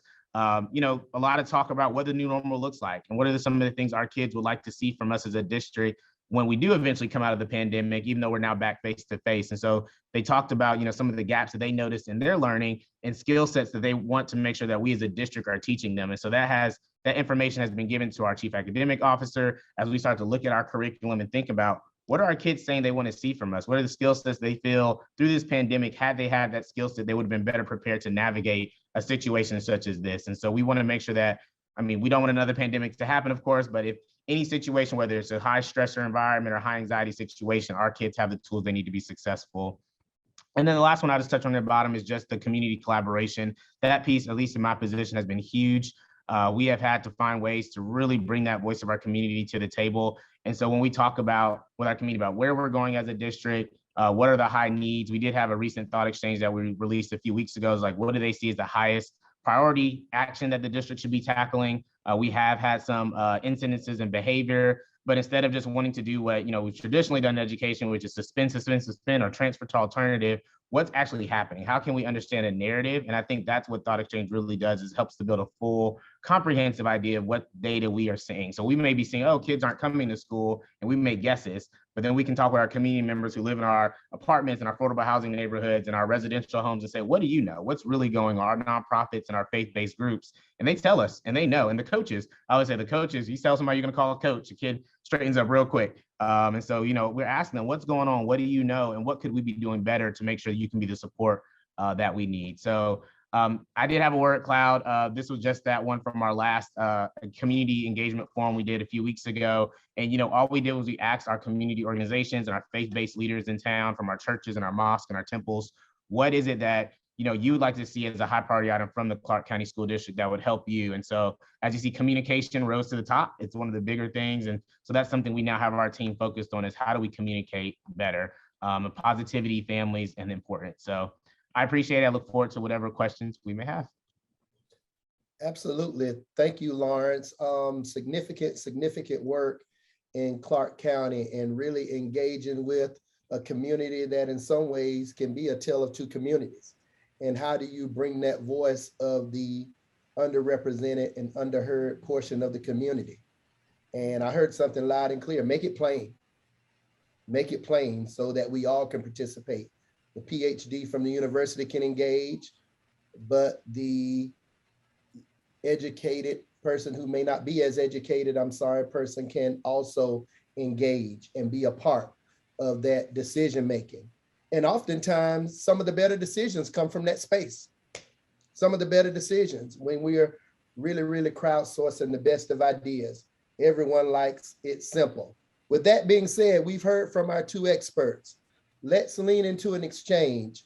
Based on the information you've heard, what are your thoughts, ideas, questions, as you think about reconnecting with your staff and your community during this time that we get to lead and navigate through? The QR code is there on your screen. Feel free to use your phone or device there. And we'll also place the link in the chat so that you can go there as well and participate. We'll allow for 4 minutes, and we'll ask all of our participants to, number one, put in a thought or two, and then lean into rating the thoughts of others so that we can see the power of our tool and how it can be utilized to theme and really get us digging deeper on the thoughts that matter to each of you here in this session.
realizing that some teams are in the same room, participating on the same device.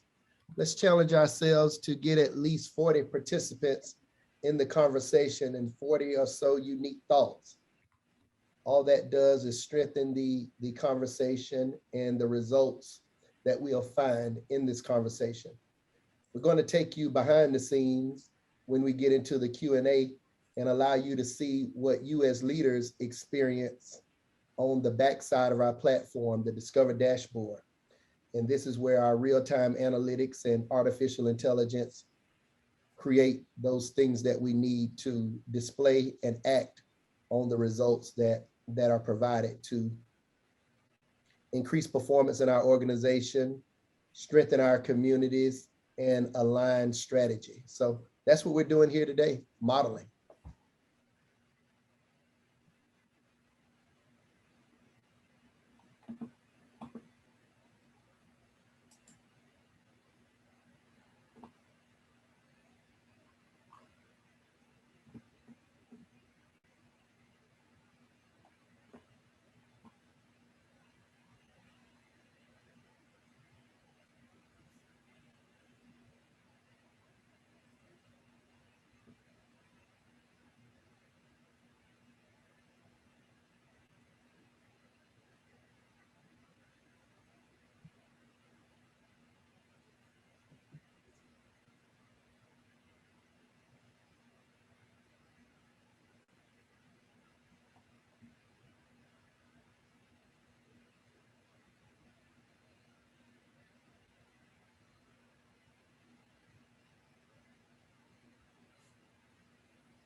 Hi, everyone. This is Lynn. I'm in the background running the exchange. I'm just going to add in a couple 30 seconds to the exchange here.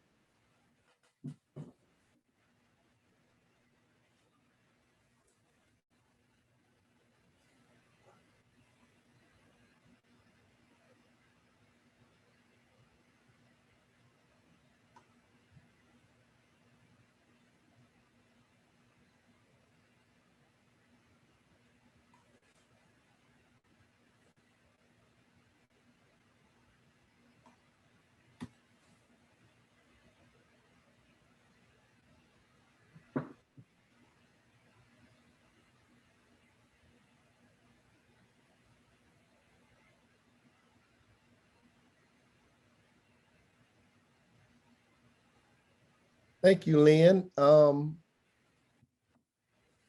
24 participants in this exchange. These 24 participants inputted 27 unique thoughts, and those thoughts were rated over 260 times. And we'll lean into the dashboard and kind of see how that looks in terms of ideas. But let's hear more from our panelists first. And also, Dr. Sams, we're going to center your voice as well in this conversation.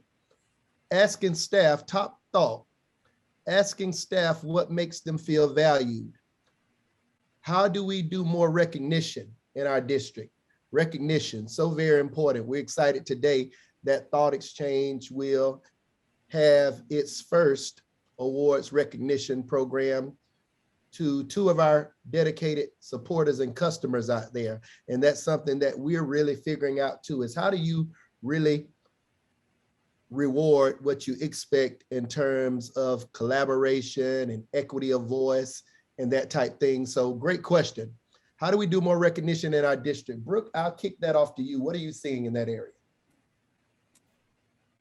Well, one thing I just found really interesting, the two examples I used in my brief little presentation there, where we asked what makes you feel valued and appreciated for the work that you do. And then we also asked for feedback about the wellness initiative that we were kicking off. And in both, it was very clear that wellness, to the people who work here in Woodland District 50, wellness, a part of that is recognition and feeling appreciated and feeling connected to the work that we do. And then in the other exchange that we did, where we asked what makes you feel valued and appreciated, the top thoughts all were about, hey, just saying thank you, just telling me what I did helped you or made a difference in your day.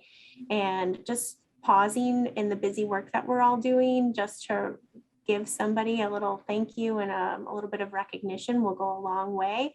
Not only just motivating them to keep doing the hard work that they're doing, but it also contributes to a wellness focused workplace. So those are my thoughts. Absolutely. So what I heard there were formal channels of recognition and also informal, and learning from what we hear in the exchange in terms of what our folks are asking for. And I tell groups all the time when I'm working with school districts and coaching around the use of this tool and developing a question cadence, that the worst thing you can do as a user of a tool like ThoughtExchange is to start the conversation and not bring closure to it. So how do you recognize the voices that you hear, whether they be positive thoughts or challenging thoughts or issues that cause you to have to do some reflection as a district leader? It's always important to bring closure to that conversation and talk about how you're going to button that conversation up. Great thoughts. Let's dig into the next question. I'm going to pass this one to Mr. Harris. After hearing from your community, you reaching out, community leaders, those who live in the apartment buildings and the like, clergy, how do you close the loop? What we were talking about in the first question. Definitely important to build trust and show that their voices are making a difference. Give us some examples. Yeah, so I was not the strongest on that in the beginning, but actually through a thought exchange that we participated in, that was some of the feedback was, how do we get, with the communication efforts, get information back to the stakeholders? So with thought exchange being an anonymous user tool, one thing we now do is we ask any participants in the exchange if you would like to see the feedback of the exchange or to receive the link with the results to sign up or sign into a separate form. And then that's how we share information back to the community members. I also say with our faith-based groups, when we used it, one of the things that we did do is we didn't share the thought exchange. There's a dashboard link, and I'm sorry if I'm not calling the right thing, but there's a link that you get at the end of the exchange. What we did is we compiled that into a report, and then we shared that report with all our faith-based leaders. And so we're able to tackle down to, these are the top thoughts we heard. These were our, the bottom rated thoughts. And then it also gave them a chance to kind of do some almost like triangulation of what is it that they're hearing, what they're seeing, and then almost say like, what do you want to focus on? So we're actually going to be sending that out next week. But I do think it's so important. That's a huge and great thought. I see it's rated high. Like, we have to close the loop, because nothing like asking people for their opinion and then you walk away and they're like, so what'd you do with my opinion? So, all of us want to know that our voice was heard and used in some kind of way. Absolutely. Closing that feedback loop. Super, super, super important. I want to kick this next question to Dr. Sams, because we're talking about a very, very inclusive type of leadership, a transparent type of leadership. And the question becomes, how do we get leadership teams to wrap their way of leading around this type of work? How do you convince an entire cabinet, for example, that it's important to lean into tough conversations when oftentimes there's safety in not engaging? Dr. Sams, you lead an international team around global partnerships. Speak into this for us. So I think one of the key points is, as you start thinking about whatever it is that you want to accomplish or whatever your thought is that you have to express, one of the first questions I really ask my team, and I've done this for a while, is what is the cost of doing nothing? What if we do nothing, if we stay status quo, if we just simply keep going in the trajectory that we're going, what is the byproduct of that? Is the byproduct going to be any type of improvement whatsoever? And if the answer to that is no, then that means that we've got to do something different.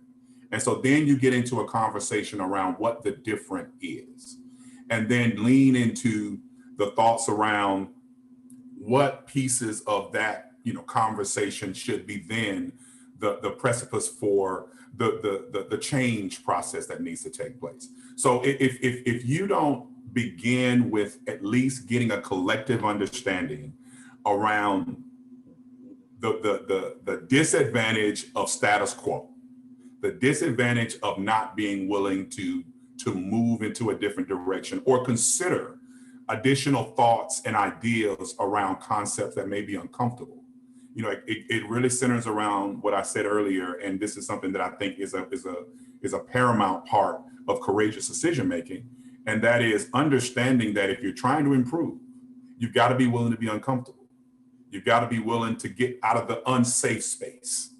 And so true leaders understand that, and sometimes you just got to lift individuals up and according to, you know, how you want to bring the collective good together. But it really does start with basically recognize and acknowledge that what we're currently doing, the status quo, is not enough. And what do we need to do to change that dynamic? Wow. I think that's great. I do have one thing to add, just as a strategy, as a tactic. One of the things we did as a leadership team, because I mentioned some of the people were nervous to kind of throw something open-ended out there, we brainstormed the question together and we talked about what are some ways that people can respond to this question.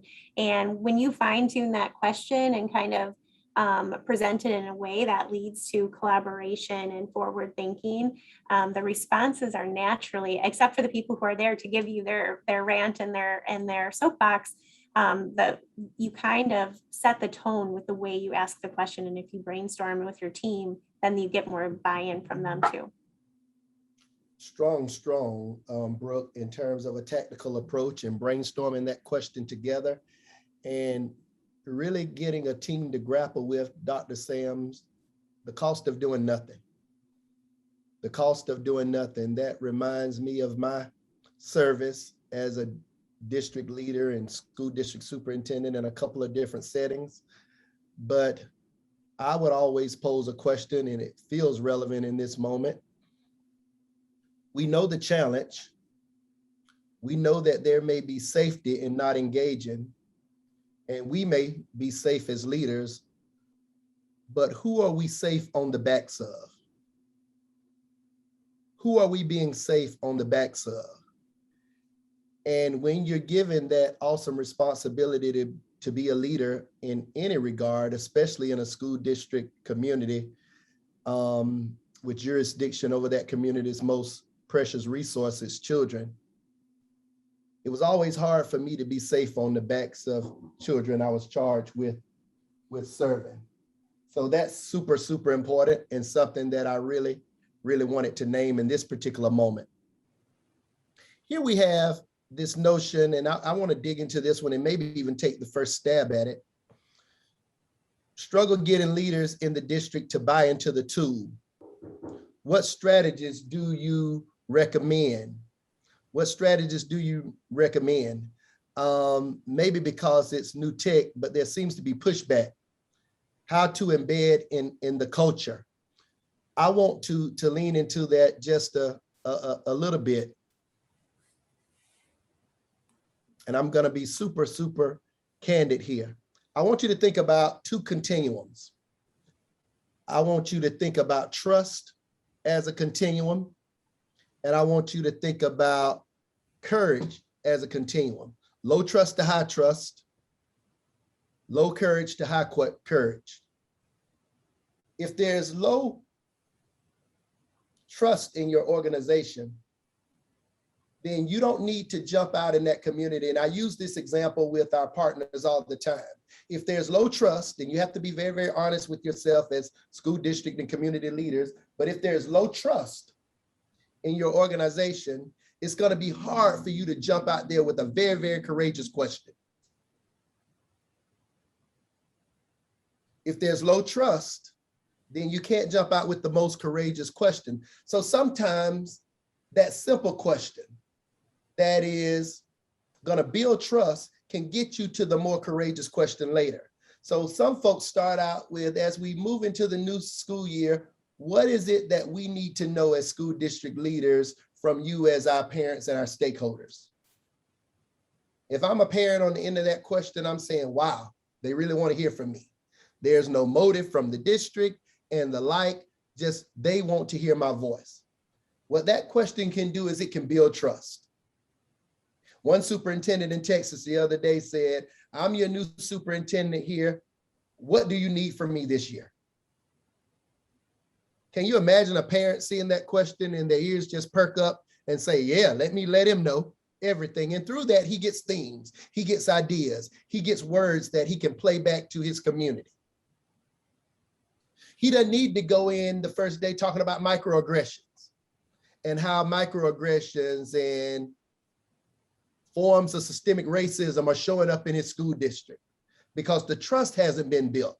But as he continues to build trust, he can ask a more courageous question. And oftentimes the more courageous dialogue starts to happen in those lower level questions that he or she is using to build trust. So that is one example of how to get leaders engaged. You get them engaged by asking that low trust question to build more trust. And then from there, getting into the more courageous conversation that Dr. Sam so eloquently spoke with us about here today. Lynn, do you want to go into the Discover dashboard and kind of show our participants how they can see some of this? For example, in this exchange, various reports, maybe differences in the like and what folks are seeing in this conversation, for example. First of all, the word cloud. We can look at the word cloud quickly and see in this particular moment, there's a focus on engagement. There's a focus, and here are the questions that really delve into this notion of, or the responses, I'm sorry, that really delve into this question of engagement. We also see in this conversation that there's a focus on asking and a focus on hearing. And we can go deeper there just by a click. And these are in the highest rated thoughts in the exchange. Asking staff what makes them feel valued, super important. Hearing from your community, how do you close the loop? We talked about that. I like to hear more about going out to their table, and Lawrence, when he talks about bringing devices and hotspots into the community and saying, if you have your phone and your device, you can participate. If not, we're here at your table with those devices to further support you. Talk a little bit more about that, Lawrence, and how you all have been able to do that work in Clark County. Yeah, so we, even prior to the pandemic, we knew that we had a fairly low internet access rate here. And so what we did is, when we targeted certain communities and neighborhoods, we worked with our housing authority and our affordable housing complex, which is a group of folks who oversee our 13 affordable housing neighborhoods that surround the university and our community. And we went out and we basically had hotspots available. We had iPads, we had laptops. Many schools now, because of, using some relief dollars, were able to purchase computers. And so they weren't in use after school. And so we took them with us into the neighborhoods and we basically said, hey, we will help you use a laptop or iPad. To what you just said, many of our residents had a cell phone, but because of maybe lack of access to unlimited data plans, needing internet, we said, hey, don't use your data plan. Like, we're trying to turn on the hotspot. We had little cards that showed instructions how to connect directly to our hotspot so they weren't using their own data. And we had everyone from grandmothers, uncles, aunts, parents, brothers, sisters, and they were just able to share their voice and opinion. And some folks, still didn't have like an internet capable device, flip phones and older devices. And so that's when we passed out laptops and iPads. And we kind of stood there and showed them how to do it. And then we backed away because we don't want to be over their shoulder as they were sharing their thoughts. And so, yeah, it was just a great way. We do the same thing. We have a high Hispanic neighborhood called Pine Woods here. And so we, we deployed our translators out there to also engage, because as I know, ThoughtExchange has the ability to translate to other languages. We have a 92% Spanish speaking population there. And so we deploy our translators and they do the same. So they're there with the families in that mobile home park, working with those families to get their opinions as well. So we try to make sure we do both. Powerful. Lynn, are there any themes that emerged in this particular exchange?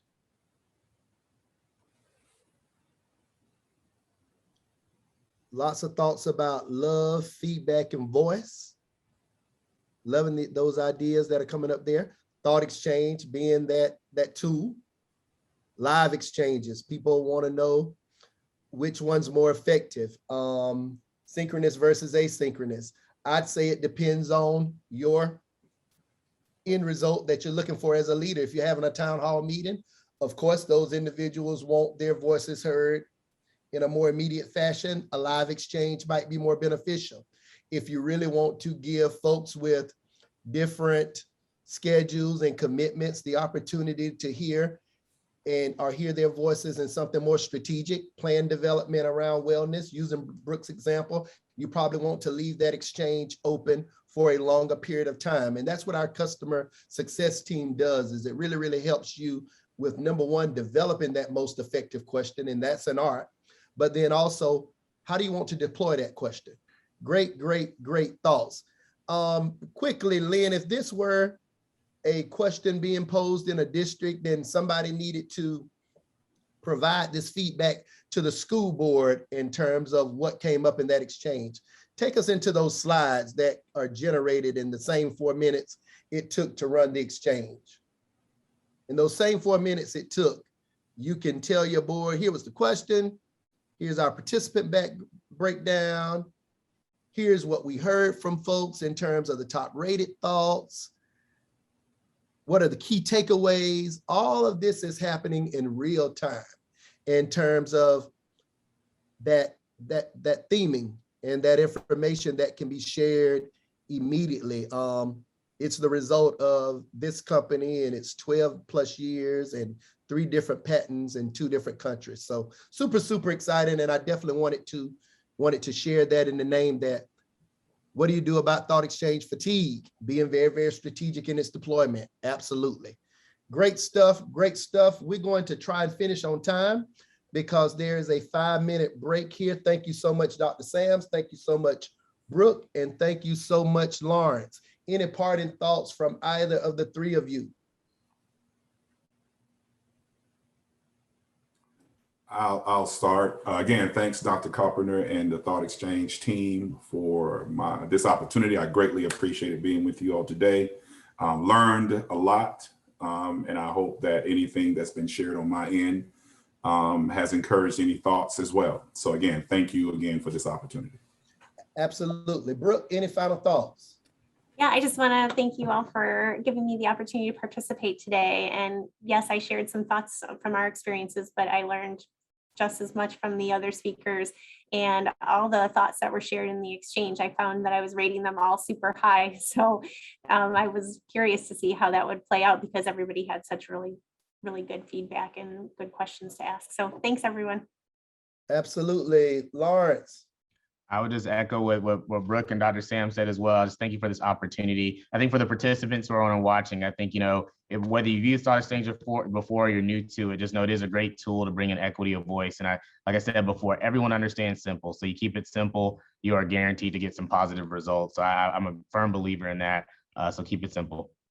Absolutely. For those who are here in this session, north of 50 people, take a look in the chat. Our final session of the day is the namesake of this virtual summit, Leading Beyond Resilience, Building Capacity to Keep Rising Above Challenge. So we're super excited to have 3 powerful, powerful leaders on this panel. I'll get an opportunity to facilitate that panel. And then we'll conclude the day with something I mentioned earlier, our Bold Leadership Awards, first ever in the history of Thought Exchange. We have leaders doing amazing, amazing work. Sometimes that work is accepted by their communities. Sometimes it takes a longer time to bring those communities along, but we know it's the right work. So at Thought Exchange, we want to celebrate those individuals and recognize them today. But you will have to go to a new link. So right now, I'm asking all 51 of you to click on that link and take your 3 or 4 minute break. See you on the other side.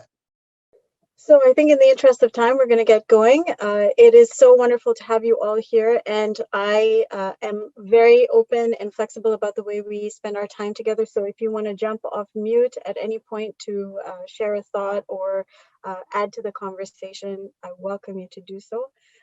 What we are hoping to do today is really create that space for reflection and acknowledgement and, finding some inspiration from our work together around what we can do to move this work forward. But before we start, I will do a land acknowledgement, and Megan is going to share with you the link that I've shared here in case you are interested in acknowledging where you're from as well in the chat. For me, I I really respectfully recognize and acknowledge that all of us are living and working and playing on stolen traditional and ancestral lands of Indigenous First Nations across Canada and the US. And together we commit to striving to create a future worthy of 7 generations of our collective children. And land acknowledgements is a practice. I think it's almost one of the first steps that we can take, no matter which organization or sector we're working in.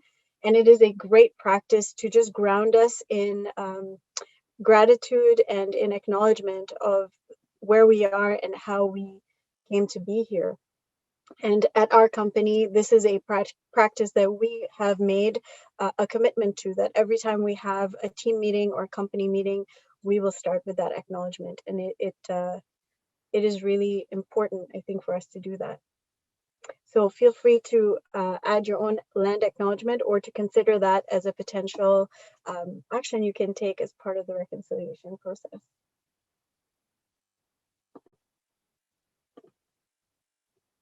Thank you, Megan, for sharing. Now, as we do that, I just wanted to create some intention for us for our time together. And for me, there's 2 intentions that come to mind. We're happy to add. One is to acknowledge the history of residential schools and to honor the ongoing impact on Indigenous families and communities in Canada and the US. And also to recommit to truth and reconciliation efforts. And hopefully, for me, I would love for all of us to, walk away with one idea of how we can take this work forward in our own spaces. I think that would be an amazing way to spend our time, and maybe to learn from each other about what we are doing right now.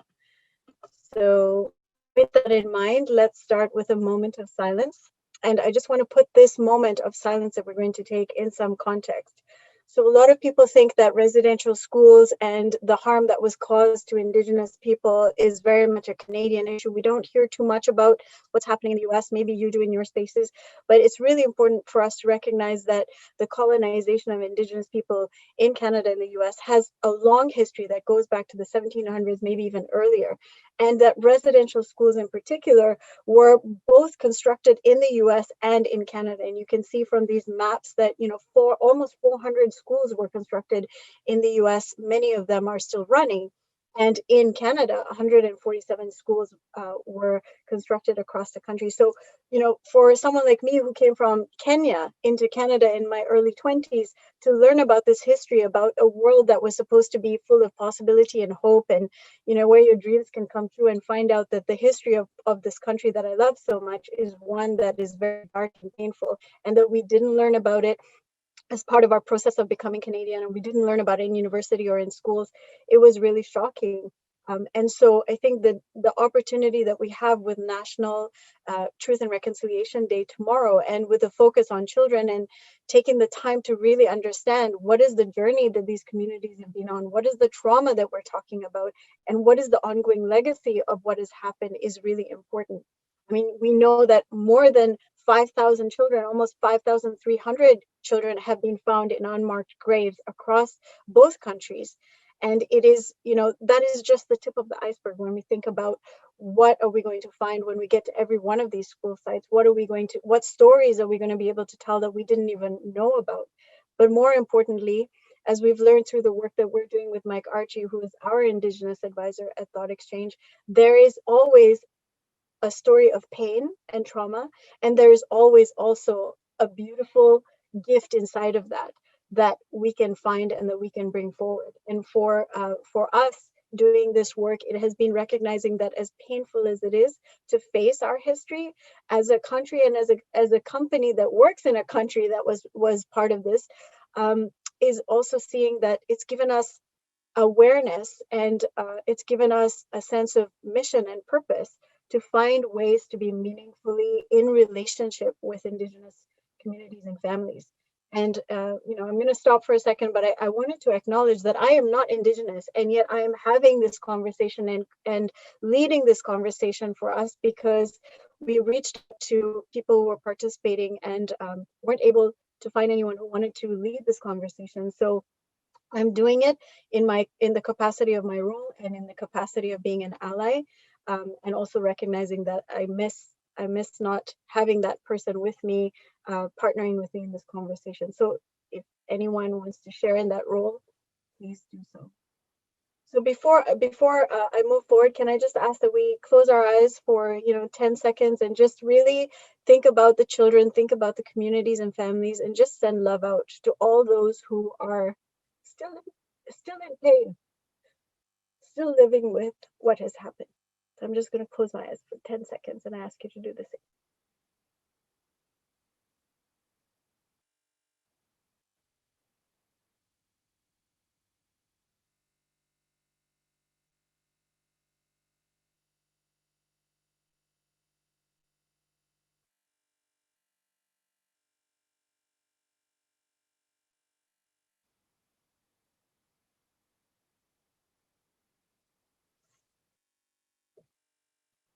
It's hard to do this work and not be emotional. So one of the things that I do is make it okay to feel. So, let me just take a moment to hear from you who are with us right now. What is your what is your engagement with the work that's happening around our residential schools and around truth and reconciliation? I don't want to call out names, but I would love for you to introduce yourself, come off mic, and just tell us a little bit about how you're connected to this work right now. Hey, Karen, I guess I'll go first. Ward Strebe here, Holy Trinity Catholic School Division in Moose Jaw. So our division definitely is a pretty group that we need to focus on educating the other. For the most part, we have a fairly white group, and we need to understand what has happened. So we have a knowledge keeper, Lynn Linklater, who works very closely with us, and he has been providing us with storytelling and really grounding us and connecting us. So we are trying to learn from others, to learn about our past, so we can respectfully move forward. So I really appreciate that partnership, and it's been so great for students and staff alike. Beautiful. Thank you, Ward. That is so nice to hear. And it is definitely something that we are doing as well at ThoughtExchange. Anyone else?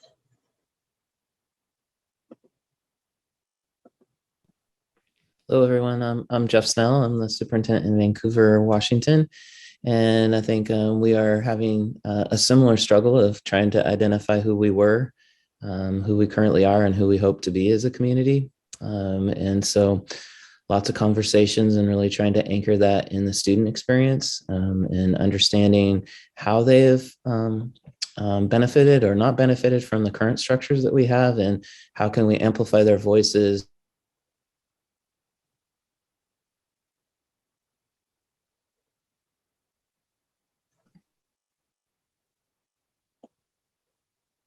Beautiful. I lost your last sentence there, but that might be on my part. Thank you. How can we amplify their voices and their experiences? That's awesome. Thank you. Anyone else?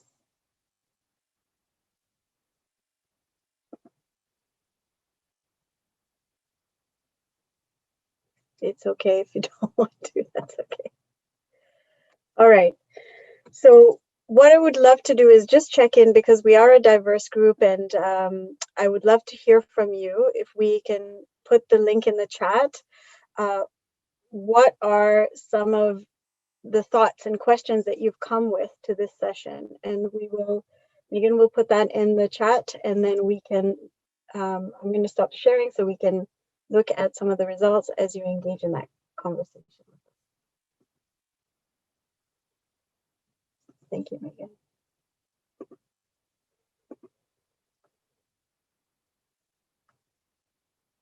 And thank you, Laura.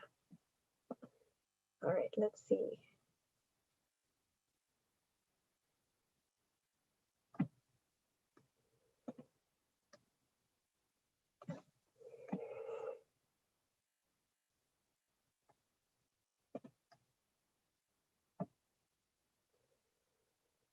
Would love to see some more people in there. We've got 2 so far. What are your questions or thoughts around this work as we spend this time together?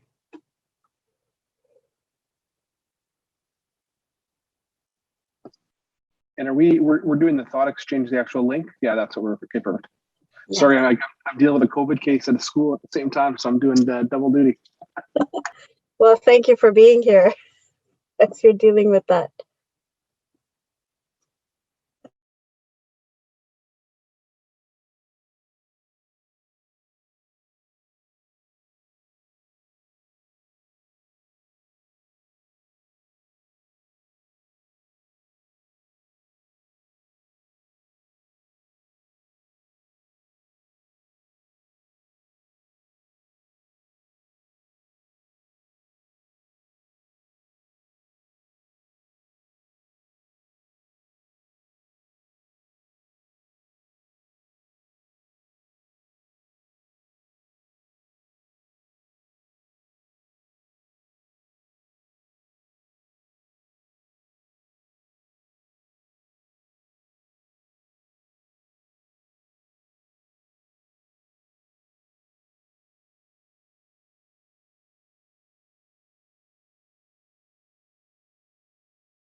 Seeing such good questions coming in.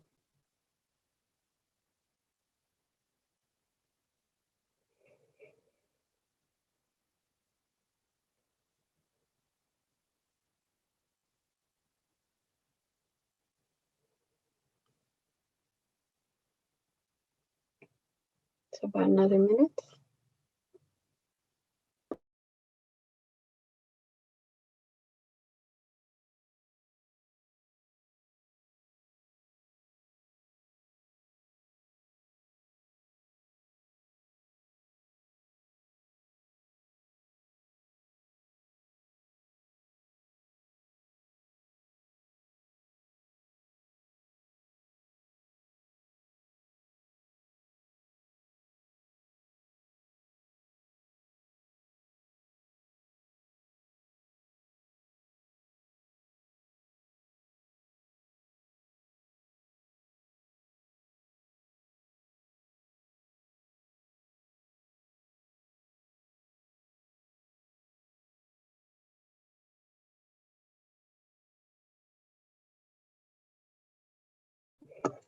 All right, let's finish with rating some thoughts and then we'll start with the top one.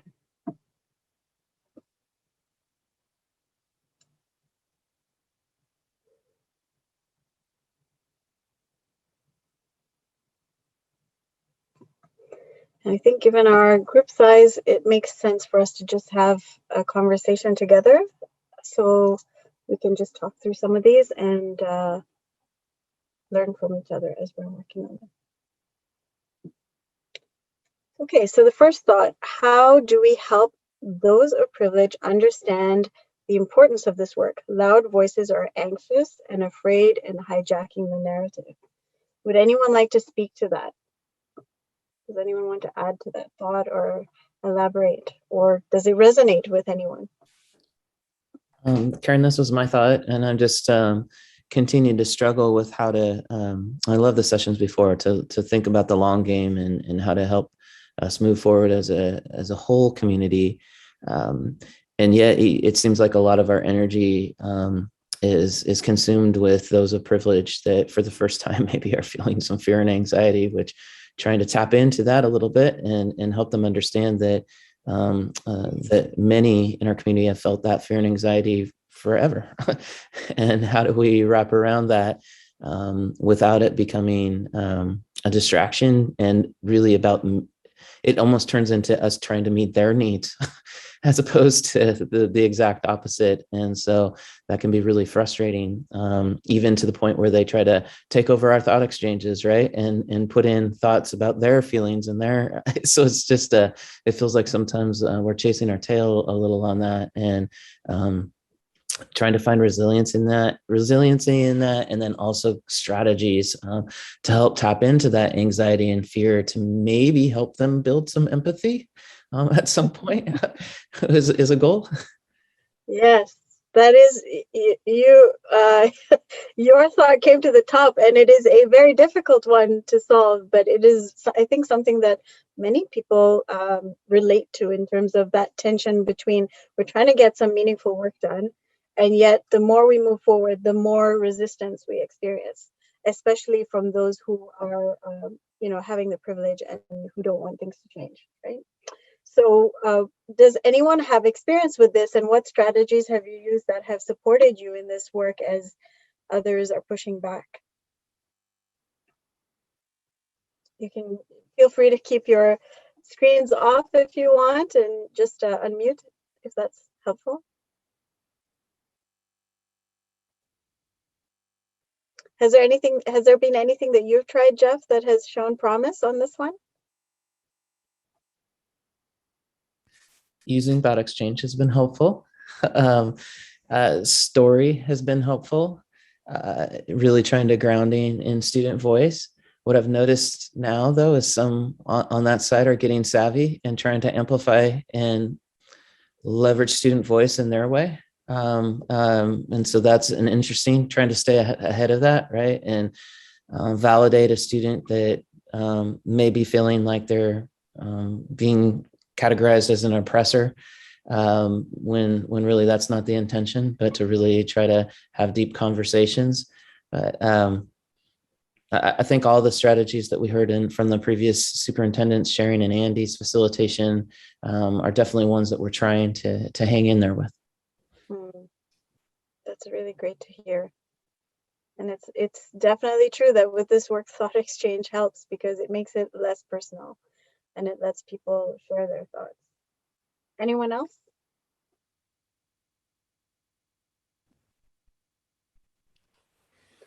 Karen, I'd just like to speak. I don't want to dominate this with Thought Exchange folks, but I do feel that one of the things that's been super helpful for me, both in my own personal life and in the offices that I hold outside of work and within Thought Exchange and the cabinet tables that I get the pleasure of sitting at from time to time in education, especially in the States.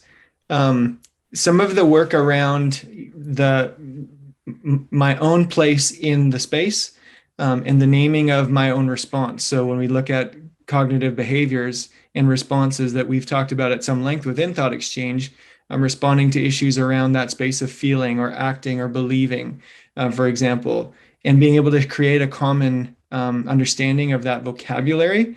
So people, especially those who feel threatened, have the words to say, you know what, I'm responding to this out of a place of thinking. So I can rationalize what you're saying, but I'm not willing to feel it. I can think it through and I see what you're trying to do. And so I have been trying to model that from a place of I feel this. I am a white male leader in a space dominated by white male leaders. And when I respond to this, I can easily go to a rationalization of the issue and think it through, but actually resist the temptation, or the invitation rather, not the temptation, but resist the invitation to feel and respond from a place of empathy or to act. And I wonder if you might just take us into that a little bit. I don't know if that's part of your presentation today or not, but I found that really helpful. So you're referring to the Courageous Conversations framework? Mm-hmm. Yes. I can pull that up. I don't have it ready to go, but I can definitely share it for those who are interested. And yes, what it recognizes is that all of us come to these high stakes conversations from very different places. And where we're asking for a rational response and you get something very different, it's because that person is not in the same place as you. And you need to introduce a process that recognizes names and then supports that person on a journey that gets them to a place where they can be rational and not defensive and angry. So sometimes, let me put it differently. Sometimes when we ask these questions and we get a huge response that we weren't anticipating, it tells me where we are on our journey. And sometimes it's telling me to stop, reconsider, redirect, and deal with where people are. So meet them where they are is part of the strategy. And sometimes where they are is, I'm not ready to have this conversation. I'm not ready to talk about how to solve problems for them when I have things that I need said that have not been heard. And so that, I think, is the biggest thing around resistance, is two things that I've learned in my work. One is it is an invitation. When someone is loud and resisting, it is an invitation to engage them in a conversation about where they are at and what concerns they need to be heard before they're willing to give the space and give the time to other people and other people's issues. And the second thing that I wanted to share is really, and we've learned this from our work with Mike Archie, our Indigenous leader and advisor, is be really gentle with yourself, with the expectations, and with the unfolding of this process. It took 7 generations of trauma to get us to where we are. It's not going to change overnight. And so when we have gentle conversations that are not directly head on about, how are we going to get more Indigenous teachers in class, but they're mixed with, conversations about how do we hold each other with dignity? How do we create space for humility? What does respect look like in a space where we disagree with each other? What happens is you're moving them, but you're moving them in a way that's on a more unconscious level than a conscious one. So we've seen that. We've introduced in our organization an amazing initiative called Brave Space Circles. And the Brave Space is another, from safe space to brave space, is another framework that we've used to say, just when we use safe space as the kind of common denominator, we're only giving each other permission to talk about things that won't upset anybody else. So so what comes out of my mouth is, am I going to say anything that Andy and Megan and Laura are going to be okay with? Or if they're not, maybe I need to hold it back. But with a brave space approach, we're saying we are in agreement with these certain principles that we can say what we need to say, and you are going to hold space for my truth, even if it's uncomfortable to sit with. So part of this is culture work that needs to happen before we can create the kind of change in feedback that you get and support that you get around the other work that you want to do. So I don't know if that resonates, but these are just things that are coming to mind, and I'm happy to share some of the resources we're talking about afterwards. Karen, Kimberly had a question earlier. I don't know if you still have it, Kimberly. Well, it wasn't necessarily a question. It was more of a response to the question, and just kind of how we go about trying to deal with these types of things. I think, again, and I really appreciate, I'd love to hear, I'm trying to take notes at the same time. I'd love to see about that Brave Space Circles framework, because I think that's essential. I've never heard of it before, so I'm really curious. But for us, again, some of the time when we try to talk about these issues, again, we feel that, well, not we feel, but what I feel from others when we're starting to engage in these conversations is that right away people of traditionally privileged positions have a blockage immediately. It feels, they feel guilty and they don't want to deal with that guilt. And in order to, I tend to go to the other side of things and de-rationalize and include stories of people who have lived things, and then get into the conversations, because it is so moving and emotional. It touches another level, and it can move people to change their thought patterns. They're rational. So I think I kind of take a different perspective when we try to engage those types of conversations. Mm-hmm. And Jeff talked about that too, the power of story and testimony. I mean, you can't fight with someone's testimony when they tell you, I survived residential school and I went through this, this, and this, and this. And it doesn't matter how rational you are, when you hear about the kind of pain and trauma they felt, it hits you as a human being. And then when the question is not, what are we going to do about policy, but how can we help people who've had this experience? Then it's not about me losing something. It's about what can I do to help this kind of, situation and person. So yeah, how we frame things and creating the space for the less, what I call the less mind-oriented work and more heart-oriented work is really important. as part of movement. That's beautiful. Thank you for sharing. Yeah. Shall we see what else we have in the thought exchange?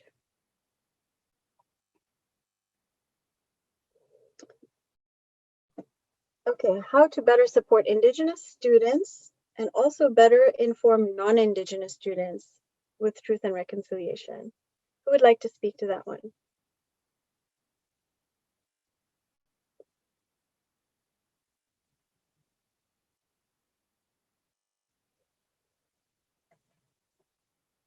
Is there anything that you're currently doing to support Indigenous students and non-Indigenous students?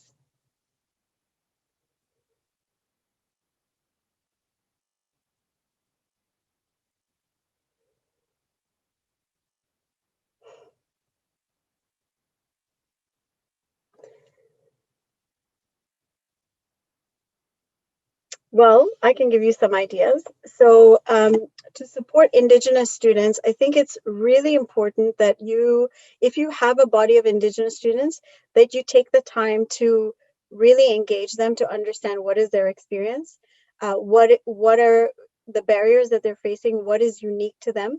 And this kind of speaks to, so let me introduce my framework that I use called conscious equality, which I think is really helpful. So on the one quadrant, we look at, when we think about diversity, whether it's, having more Black people in the school and having better experiences for them, or whether it's Indigenous or whether it's LGBTQI, one quadrant of work is always around representation. So do we have people from these diverse communities represented in both in class as students, but also as teachers, and then within the administration in different levels and in leadership roles? So that's one piece. The other piece, which is where I think this is really important, is the piece around equity, which I call understanding their needs and barriers. So if we think of someone who is in a wheelchair, for example, they have very tangible needs that we can kind of envision. Okay, they need to be able to get into the classroom, into the building, upstairs, using the washrooms, etc. But we don't always, sometimes our assumptions about what specific groups of students need needs to be validated. And so you can have conversations, equity-based conversations that focus on what are the specific needs and challenges that this population, which may be Indigenous students, it may be LGBTQ, what are they facing?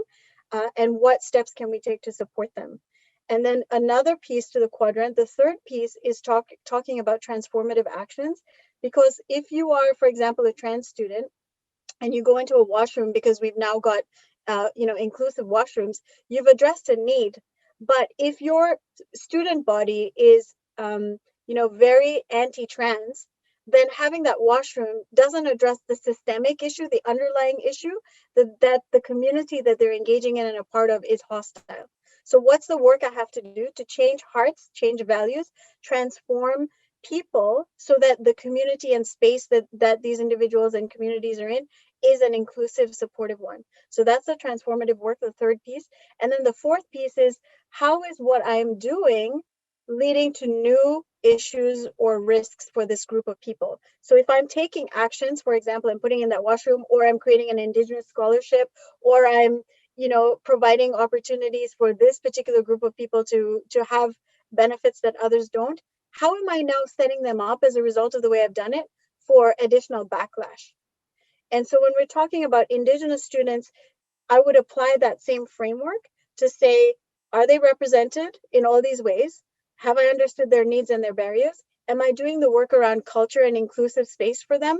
And what have I not thought about that's going to impact them and harm them in a way that makes my work, it undermines the work that we're trying to do here? And again, like sometimes the work is to partner them with Indigenous mentors, Indigenous allies, organizations that are outside the school, other parents that are supportive and that want to support. So if I'm thinking, for example, in Canada, we're big on hockey. A lot of students, if you're immigrant, for example, you may not have that background or experience, but it builds resiliency when students have relationships outside the classroom. So can I create a buddy system where somebody who doesn't have that experience or isn't comfortable is buddying up with someone who does, and I'm supporting them in that way? So these are all ideas that come to mind. And for non-Indigenous students, I think it's really important that we do the education around what is the story, what is the issue, what is the problem, because we know that a lot of that work is not happening at home. People haven't had the information, they don't have the stories, they don't know. And in our case, like I'm thinking about my own daughter, you know, she went to school with an orange shirt and she was saying, oh, we're going to learn about Indigenous people tomorrow. And I said, we're not going to learn about them tomorrow. We're going to learn about them right now. I'm going to tell you a bit about the history, a bit about the story. And I'm going to tell you the side of the story that you didn't come home with from your school. And then I'm going to take that one step further and visit the school and share some of what I know about it. So that's another piece I think is having these inclusive conversations that are not targeted on one day, but that are ongoing, like the drip learning that happens over time, and looking at opportunities for an intersectional conversation. So it's not about Black History Month, we're talking about Black people, you know, Indigenous Day, we're talking about, is how do I make this an intersectional conversation where, as I just did with other examples, I'm constantly bringing in the lenses of different experiences, one of which is the Indigenous experience. Does anyone want to add to that with any thoughts or ideas?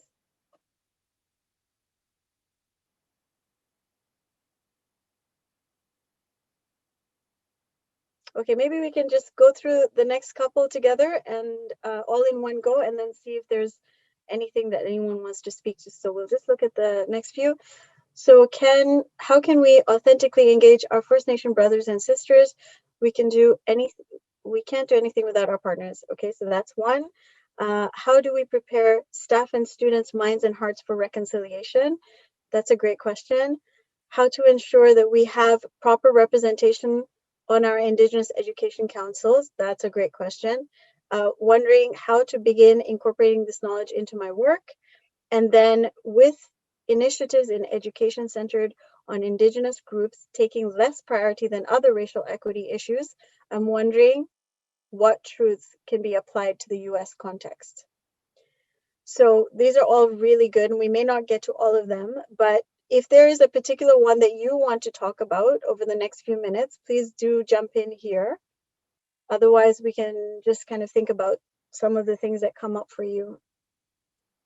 I mean, I think the number one action that I would ask everybody to take, I'm not based in the US, so I don't have as deep a knowledge of the US experience, but the number one action that I think everybody from Canada should be taking is we're going to review, whether it's in your team or whether it's with your council, we're going to sit down and we're going to review the 94 calls to action.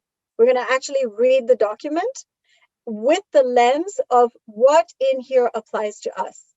And at ThoughtExchange, I'll give you and I think US, if you don't have specific parallel, commitments and calls to action, you can read the Canadian one and see what you can pull from it. But I'll give you an example of how that work applied to us at ThoughtExchange. So we sat down and read it, and one of the things that was in there was the call for Canada. A lot of Indigenous children changed their names to white names. And so that was one of the ways in which they were colonized, was their Indigenous name was replaced with a white name. And so for generations, they have had white names in the family. And so one of the calls to action was for the government to pay and facilitate the process of re-owning my traditional birth name. And so that is a call to action that's facing the government. But what we decided to do as a company was say, we can create an intentional practice and policy that we will honor the traditional name of any individual who chooses to be known by that name. Even if their ID says something else, if you tell me my traditional name is this, we will honor it and we will call you by it. And so how can you take those, actions within the 94 actions and say, this is our version of stepping into that call to action? And so that is a very concrete, tangible place to start. And I think a big piece of that work is not doing it in isolation, but doing it with the First Nation brothers and sisters in your communities. So finding an elder, finding an organization, finding a community organization or a group and saying, we want to partner with you on this journey, because remember that many of us do this work from a colonized perspective. And so decolonizing the thinking, decolonizing even how we frame what the priority is or what we're going to put our money behind, all of that will only come through working with, as opposed to working by yourself on this work. Are there any other thoughts or ideas that you would recommend to anyone who's starting this journey that you have been on?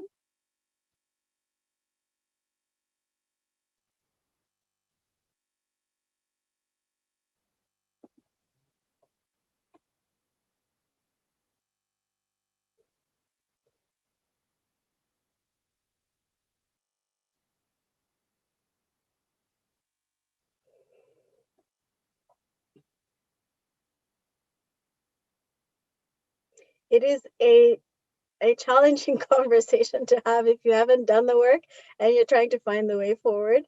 But I think, you know, the key thing, and then we will move into an exchange in a minute. But the key thing in all of these questions is, you know, much like the anti-Black racism work that we're doing across our organizations, there is no one way to do this. There is no, you know, 4 steps and we're here. This is the only way. And it really is about committing to taking action, learning from that action, doing better the next time, and building on it. And also recognizing that you have certain windows of opportunity where you can take action and others will follow as a result of it. So even in my role, you know, I'm doing the Indigenous work with us and for our organization and advising others, as well as all the other areas of work that we're doing. And I'm very open about it. I don't have the answers. But what I do have is a role and a mandate that allows me to ask the questions. So what questions should I be asking? Where can I use my formal role and my voice to perhaps put something on the table that an individual thinks is important but can't ask themselves? Where can I encourage leadership to get a little uncomfortable and do something that perhaps they thought was a nice to do, but I think is an imperative? For example, training. When we have opportunities for training and they say, oh, I'm busy. And I say, no. This is really important that we do this. And I love that our leadership is committed and I don't have to push that way. But, you know, I just want to come back to something that came up in this conversation, which is critical, which is, and it has been a big issue around Black Lives Matter as well, which is white people feeling guilty. We will not have progress on Indigenous reconciliation as long as white people are feeling and are made to feel guilty about where they are in this work. So part of the work is, how do I deconstruct that and reframe it in a way that allows people to show up and say, yes, this was the history. Yes, these are facts. Yes, my ancestors were part of this. And it doesn't diminish in any way what I have to bring to this work and how I can show up to make a difference. That is also part of the work.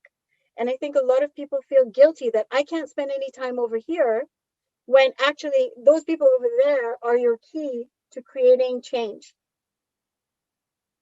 So that, I think I just needed to say that because we can get really stuck on that and we can feel like, oh, we shouldn't be spending that time. But if you can get to a place where people can feel less defensive and more called into their legacy, into who they want to be, into how they can be agents of change, then you can start having conversations where their hearts and their minds are in it fully and they're looking for solutions with you. And sometimes, by the way, the best person to share that message is not an Indigenous person, is not a racialized person, is not a person in the wheelchair, not the people who are living with the actual issue. Sometimes it's the person who looks like them that needs to have that message delivered. So again, who you put forward and how you engage them to have conversations with different groups of people is part of the work. My husband is a white man who works in an education system, and he's always very aware when his whiteness is one of the tools that we use to further that conversation, depending on who we're talking to, and when it's something that needs to be put away. So that's part of the work. So I think we're at the point where we're going to just give you some time to reflect on, you know, what we've talked about, and if we can share the exchange. The question that we're asking is based on the conversation we've had today, which I really appreciate and I know has been a little challenging with just a few voices. What will you do? Because remember, tomorrow is National Day for Truth and Reconciliation, and Truth and Reconciliation is about action. It's about moving. So as a result of our time together and some of the thinking that we've done and some of the sharing that we've done, what are you willing to do? Is it to go back and recommend the 94 calls to action? Is it to look for a local Indigenous partner that you can invite into conversations? Is it to, you know, run an exchange that at first you weren't going to run, but now you see the need for? What is something you can do to move this work forward?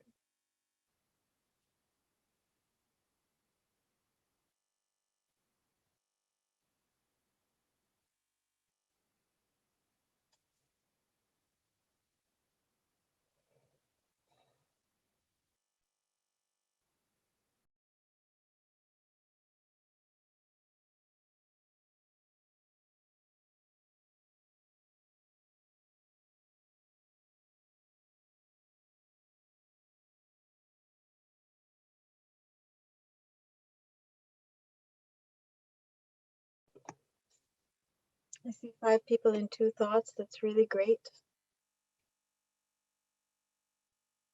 Hopefully all of us can find one thing that we can take on.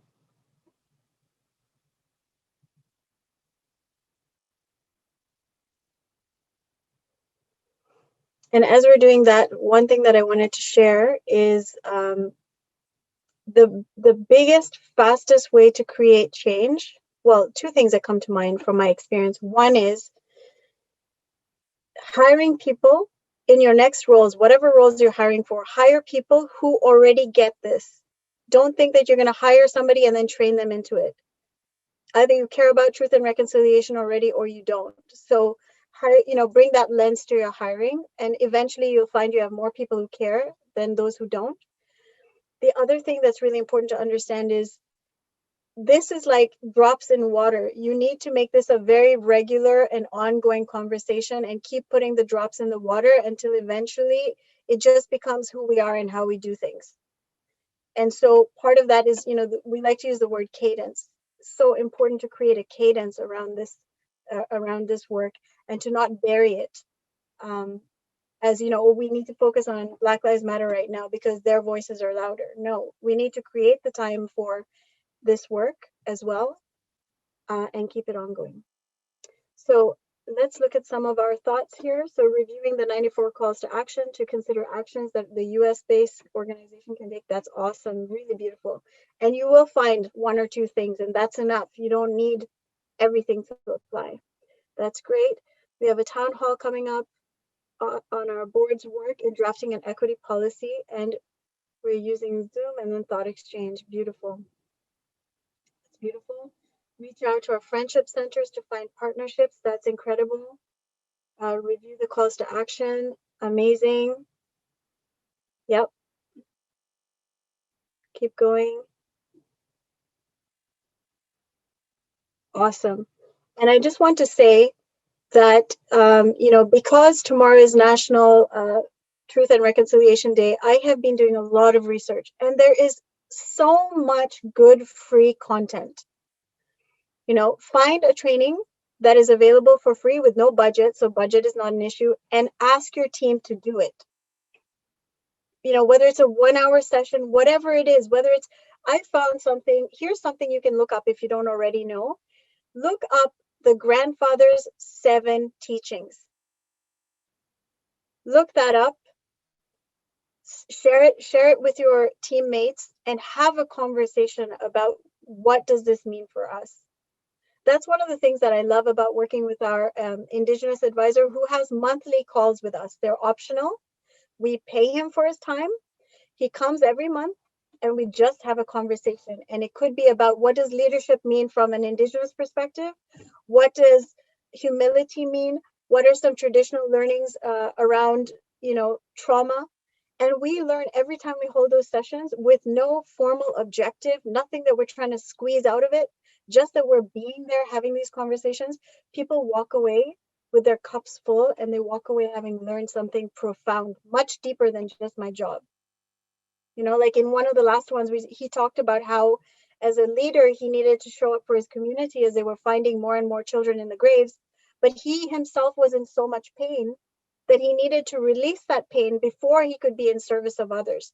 And he did it by going to a lake, staying in the water and asking Mother Water to wash away his pain so that he could be of service to others. And many of us have forgotten the power of being in nature to help us with our emotions. So it was such a profound lesson. And that's what's beautiful about working with Indigenous advisors is they can share this with you in a way that impacts people profoundly. So I'm going to stop there. And I don't know if we have 1 or 2 minutes, but I'm just going to stop there and hear from you if there's anything you want to share from our time together. Megan, how long do we have? Just about a minute left. A minute. Yep. Thank you, Karen. I really appreciate the conversation and the ideas and the push to look north and look at the work that you guys are doing. I think we get really self-centered down here, and there's lots of great ideas that are going on, and so I appreciate it. Thank you, Jeff, for sharing and showing up fully. It's been a real honor. Thank you. All right, where are we heading on to next? Okay, so everyone has about 5 minutes. Take a bio break, grab a coffee. We'll meet back here at 45 minutes past the hour for our third session, Leading Beyond Resilience, Building Capacity to Keep Rising Above Challenges. So 5-minute break and we'll see you back here. Okay, hopefully we get more people transitioning over, but we want to kick off this session so that we can stay in a space of moving through the day in as efficient a manner as possible. But this is the namesake of today's conference. We've built up to this by way of our keynote and our first panel and our concurrent sessions. And now we're really getting to what the moment requires, what this particular moment in education requires of all of us.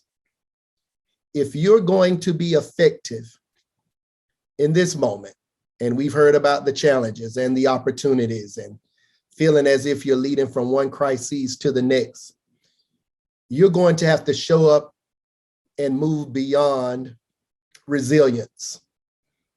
As leaders in districts and superintendents, when the pandemic hit and you may or may not have had the technical tools or the skill needed to lead through, and you made it work for your communities and your families, that year, last year, you were resilient.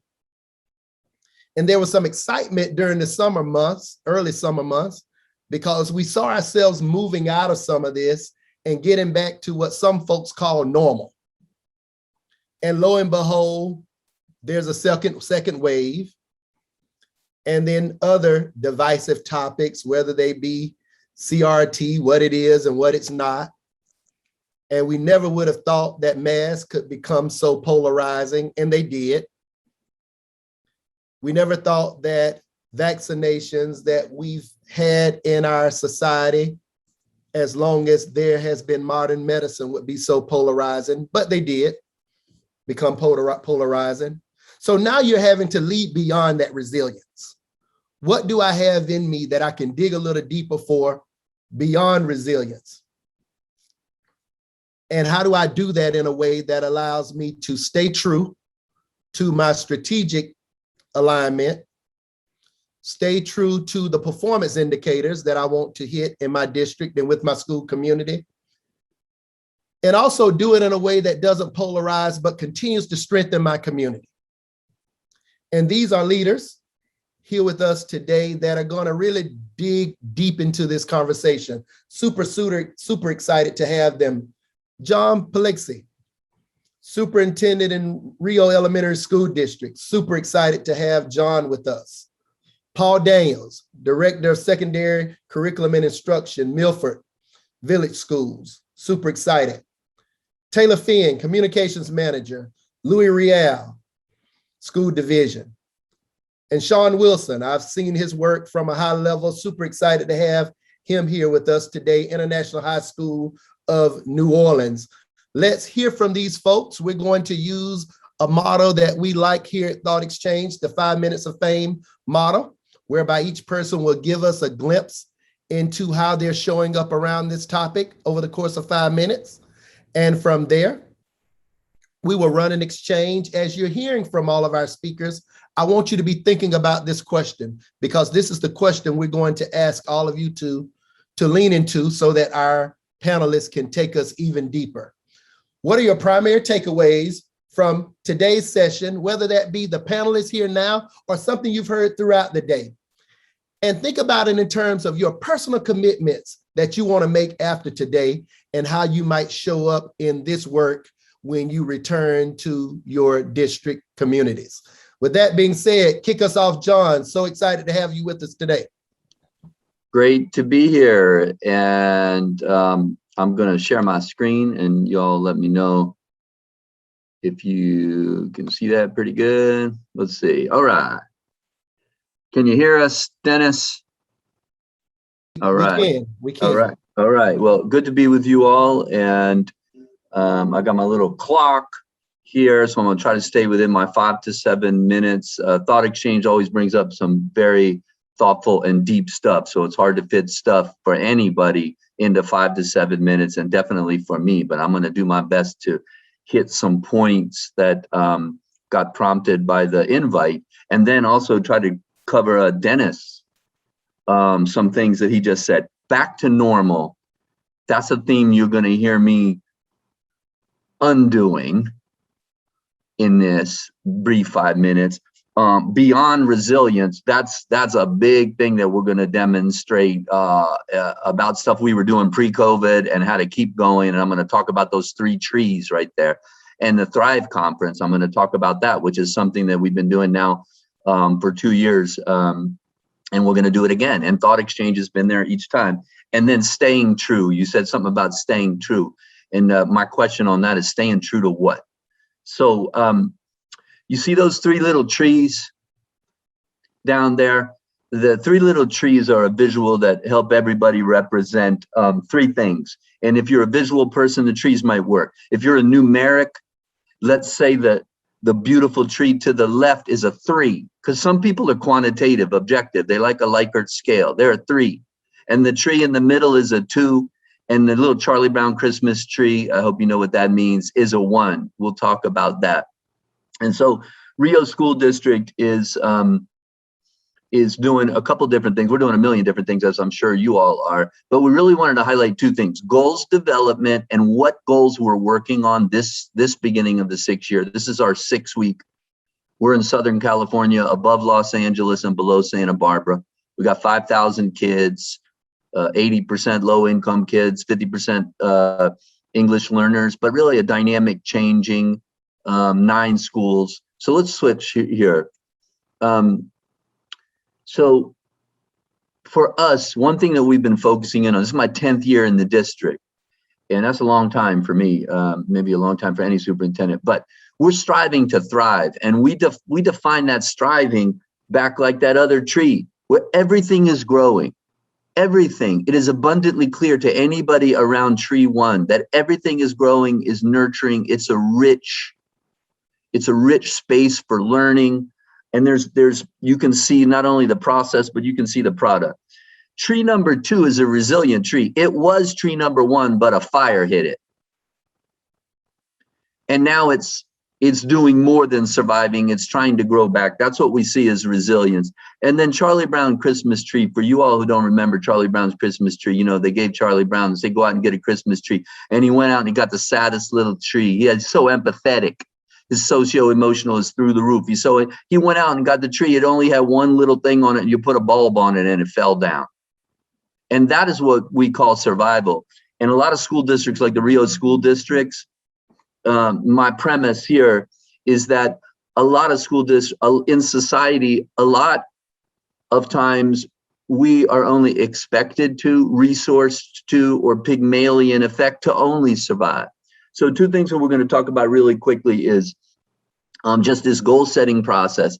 And what we focus in on. And we're focusing in on the obvious one that I'm sure you all, student well-being, because there's a lot of talk about safety and a tremendous amount of work about safety, and then well-being. There's a lot of dialogue on socio-emotional learning. Excellent. But I want to focus you in on the second goal. It's an umbrella goal. It's a large, broad goal, learning excellence. And we're using ThoughtExchange and other tools to define a very complicated thing that sounds like a noun. Maybe it shouldn't be a noun. And building this discussion of what is excellence, how is it different, and I could show you those some other times. So that goal setting process that comes every year at the beginning of the school year, that's a real great opportunity. And the message here is, of course, student well-being, of course, safety, and all of those things. And of course, socio-emotional learning. We're seeing that there's an uptick now that we got kids back on campus. We didn't have kids on campus for like a year and a half. There's an uptick of kids having problems. You think? There's an uptick of kids having problems? Yes. But I want to talk to you about the second thing, which is the Thrive Conference. And the Thrive Conference, I already kind of described that, is we bring together educators and parents and kids. We always try to bring all of our stakeholders together. We learn together. And we ask some simple question. I already kind of described these 3 trees for you, so I'm going to flip through those really quickly. But I'm trying to just remind you. And the whole purpose of this is to get dialogues and discussions and demonstrations and exemplars of things that are actually thriving. In year 1, we had an amazing in-person conference. There was a great guy from ThoughtExchange. I forgot his name. He got vertigo, though. It was a really interesting experience that was there. And different districts, our universities came together, and we talked about thriving. In year 1, we talked a little bit about what needs to thrive, ergo what's not thriving. But we really focused in on just what's thriving, because in our communities, a lot of time people don't think about what we do have that's rich and grow, and like tree number 3. Getting back to COVID, we had Thrive last year. We did it all online. We learned some stuff about it because we thought it was important to keep that in a time where survival really is the piece. COVID, we have seen, has revealed the cores of human beings and certainly our organizations. It's revealed some things that were more opaque before. I've mentioned to you, and I'm just highlighting again, a lot of times families that are in low income and communities and schools, the society doesn't usually afford them the notion of thriving. So we're working on that. One thing that really took a big hit last year for us, and it's also common in Ventura County and my colleagues across the state and country, some test scores, particularly mathematics, took a big hit, and the F rate for middle school kids went through the roof. And we worked on trying to change policies and change things like that. Those were unsuccessful. So in this thriving time, it's where we focus our adjustments and innovations.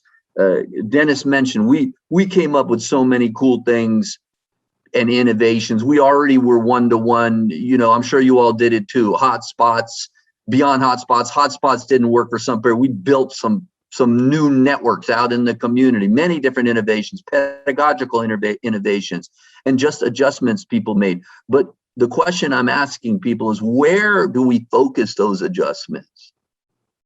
And tying back to our goals, we're trying to not focus those things on Charlie Brown's Christmas tree, but we're trying to focus those adjustments and innovations on the things that we were working on and that we were trying to highlight and that were difficult for our community to focus in on pre-COVID. And that is excellence, learning excellence by any measure. And so that really is the essence of what I wanted to share with you. I'll just go back and say, yes, there's goal setting. The word equity, and you're hearing equity, you're hearing social justice. I love to hear it. This is my 37th year in that. I love to hear the narrative of that. But in these COVID times, I think it's an interesting thing to think about what is actually evidently excellent in the actual learning, the main things. And that's what we're doing. We're focusing in on that, and we're continue to show ourselves and the public that through the Thrive Conference. So thanks for the opportunity, and I look forward to the next speakers. Absolutely. Thank you, John. And that Thrive Conference seems to have added immense value in moving beyond the jargon to the work. So thank you so much. Paul, keep us moving. Thanks, Dennis. Thanks for having me. I'm just going to go ahead and share my screen here. So my name is Paul Daniels. I am from Milford Exempted Village Schools. We are located in Southwest Ohio. We have about 6,800 students, 6 elementary schools, 1 preschool, 1 comprehensive high school. We have an alternative high school and 1 junior high. So today I really wanted to share with the group some of the practices that we've changed using the ThoughtExchange platform. We've been users for about 5 years in the platform, and we have really honed in on some practices during the pandemic that have allowed us to stay connected with our community, our consumers, which is our parents, and our students, while continuing to operate in this different time. So the focuses for me today really are one of the ways that, focusing on increasing engagement using social media and ThoughtExchange, that natural pairing there. Looking at how we engage with our stakeholders through hybrid events and district practices. So some things that we had learned during the pandemic. And then also using ThoughtExchange with Fidelity, how it's made navigating the pandemic normal. When I say normal, I'm talking about those normal cyclical items that occur, such as your hiring season, closing out a school year, getting feedback on a bond or a levy from your stakeholders, specifically facts and information about a facility, and then making sure that when we are crafting policy, such as maybe a district calendar, we're getting that feedback as we normally would do that. So monthly, our superintendent, John Spicer, hosts social media events. And what we've noticed is more connection with our community. We're averaging somewhere between 1,500 to 2,000 views. Normally during a live event, John will have somewhere between 200 to 400 folks who are live. And then we are then seeing after the live event, as those views tick up, we're averaging about 1,500 to 2,000. We're utilizing the ThoughtExchange questions. We generally adapt those. We've been working out of the leadership realm. We've been working out of the pandemic questions, the COVID-19 bucket. We've been working out of the strategic bucket. And we really use those thoughts to generate our event. And here are some great examples from last year. As we were closing out the year, what do you need? This was an exchange for our students, for our staff, and our community. What do you need to finish the year strong? This one we recently did. We are 3 weeks into the 21-22 school year. Where should we focus our efforts as we continue our strong start to the year? And then we've used this one on occasion. What questions do you have for the superintendent and district leadership team? And for a little bit of comparison, we recently hosted one of our first in-person events, coffee chats at the local library. We had 7 attendees. So as you can see, generating the questions, the buzz around the social media event, pairing with ThoughtExchange, our reach into our community is exponentially higher. And that's thankfulness to the platform itself. So while it might be hard to get together through the pandemic, we've been able to increase our community engagement, utilizing social media channels and generating questions and items for feedback with ThoughtExchange. And we are big users of the bank of questions, and we do adapt those to maybe the current need or current focus of that month. So one of the questions we asked our families as we were wrapping up, our teachers, our community, and our students is, what would you like us to keep from the 2021 school year that is new from the pandemic? And one of our top asks was, we moved to virtual parent conferences and educational meetings. And what we found from our stakeholders is they would like an option. So we actually just ran our first set of parent conferences hybrid, meaning if you are a family that wanted to come in person, we were happy to welcome you and meet you in the building. But if you are a family that wanted to do that virtually, each teacher used a platform, had a holding room, and admitted parents to their conference time as that happened.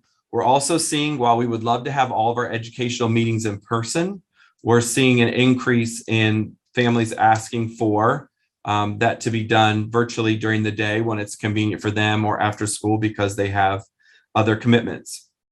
We also learned from our families that we were inconsistent in delivering our lessons and information on one platform. So that was a huge learning. We've now moved and added platforms K3. So K-12, we are now all single one learning management system.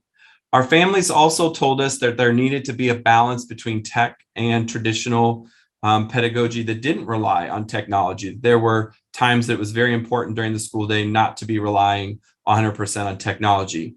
Obviously, taking more breaks during the day for staff and students, and please do whatever you can to return students to school safely.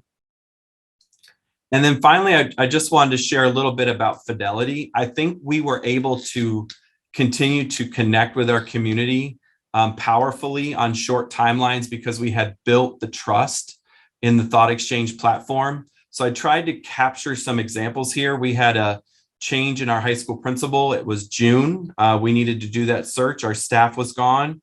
Our families were gone for the most part, and we were able to get a huge amount of feedback from all of our stakeholders on what they thought was an important things or qualities or needs from our new principal. We're able to do a 3-day turnaround on a ThoughtExchange for facility feedback. What opportunities do students lose out on because our facility is old and needs to be replaced? We were able to get school calendar feedback in November from staff and stakeholders without doing that face-to-face. And we always train new staff during new teacher orientation on the tool and how it can be used both in their classroom and how we use it as a district. So I really wanted to capture for you just some ways that we kind of have changed our practices or accelerated practices or buy-in from the community while still operating during a pandemic. Thank you, Paul, so very much. I'm impressed by the cadence there. I'm thinking about a feature in our tool, Exchange Planner. And it seems like you all have been so strategic that there's an opportunity, if you're probably already using that Exchange Planner because you know the next big thing that's coming up. Super, super cool. All right, Taylor, give us your 5 minutes of fame, followed by Sean, so we can hear from our participants. Go ahead. Okay, so hi everyone, my name is Taylor Fenn and I'm the Communications Manager at the Louis-Riel School Division in Winnipeg, Manitoba. And today I'm really going to be focusing in on the communication strategies that helped us rise above the challenges this past year. So LRSD brings together a community of 40 English and French immersion schools on the traditional land of the Anishinaabe, Innuit, and Dakota. Our division is located on the homeland of the Métis, and we serve more than 15,400 students with a staff of more than 2,100. So over the past 17 months, I've heard a lot of the term new normal, and I've also used it a lot more than I'd honestly like to admit. Each new day in the education sector has brought unprecedented circumstances, uncertain situations, and unbelievable challenges. So in Manitoba, we not only faced uncertainty due to the pandemic, but also had to navigate the announcement of Bill 64, the Education Modernization Act. And this proposed legislation was a once-in-a-generation change that, if enacted, would have abolished school divisions such as ours and restructure the education system into a highly centralized and bureaucratic governance model. So although the bill was thankfully defeated just this past month or so, its presence did loom over school divisions across the province throughout the first half of 2021 and was a large part of our reality at the time. So I was honestly amazed by the community's ability to quickly pivot, which is another big buzzword, to the ever-changing circumstances brought on by the pandemic and Bill 64. This was only made possible through an incredible amount of resilience, kindness, and innovation. Although we still find ourselves in the midst of a pandemic here in Manitoba, Reflecting on the past year and a half illuminates some helpful communication strategies we use to build capacity and navigate the challenges. Ultimately, the lessons learned will help improve the current school year and beyond. So when I was pursuing a degree in communications, one of the first lessons we learned was the importance of two-way symmetrical communication. So this model seeks to resolve conflict and promote mutual benefits, understanding, and respect between an organization and its stakeholders. The true need for community consultation was underscored throughout the pandemic, and with an overwhelming amount of feedback, questions, and concerns, providing staff, students, and families with a venue to share their thoughts was more important than ever. So as we settled into this new normal of masks, physical distancing, and a lot of hand sanitizer, ThoughtExchange proved to be a useful tool as it was a venue for our community to voice their questions, comments, and concerns, while also seeing how others felt in real time. The exchanges we ran in LRSD helped inform our planning, helped us develop FAQs, and affirm the direction we were headed. An important step in the process was always to communicate back to our community a summary of findings and the actions that we would be taking based on the consultative process. Although we still received a barrage of questions due to all the uncertainty, launching an exchange was a proactive measure to collect what was weighing heaviest on people's hearts and minds and respond accordingly. The senior leadership team and principals throughout the division also used ThoughtExchange to kick off staff meetings to ensure the content was tailored to what mattered most. This was especially important with an overwhelming amount of new information that staff were expected to process. This year, we've actually been using ThoughtExchange quite a bit for navigating difficult topics such as vaccination and mask mandates. So it's been really interesting to see the conversations there.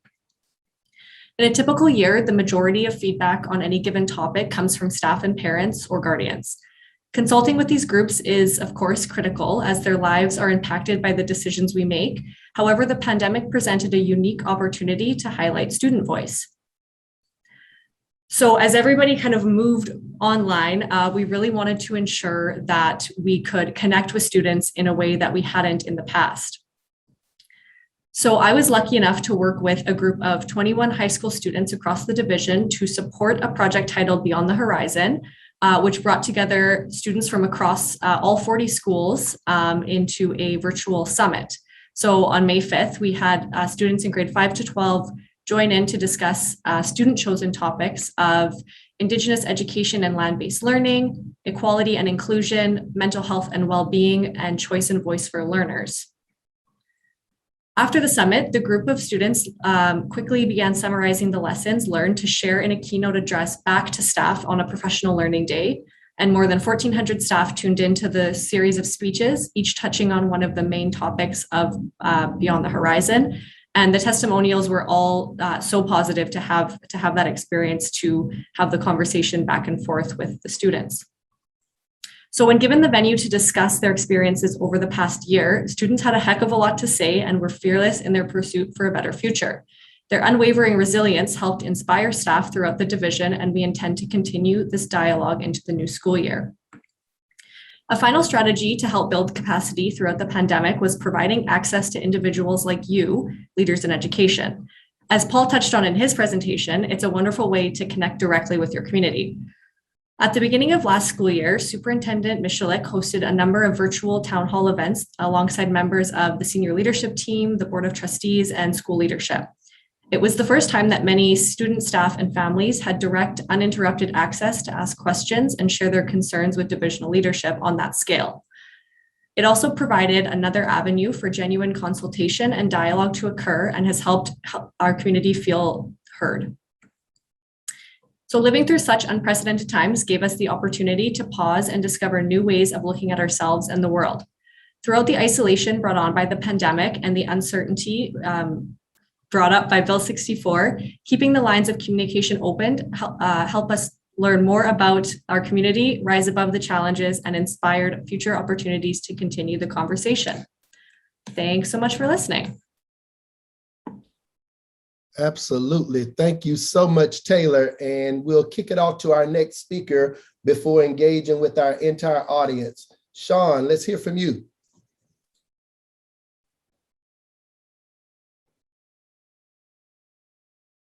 Here we are. Good afternoon, everybody.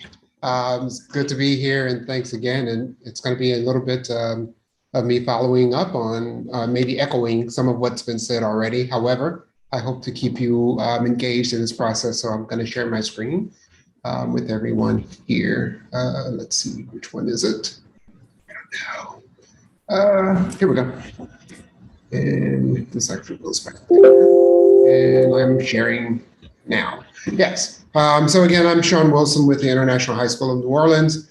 We are a 9-12 International Baccalaureate World School, have about 400 students enrolled, been in operation for about 10 years. We are the only high school in the in the city of New Orleans that is located in downtown New Orleans. And we are the only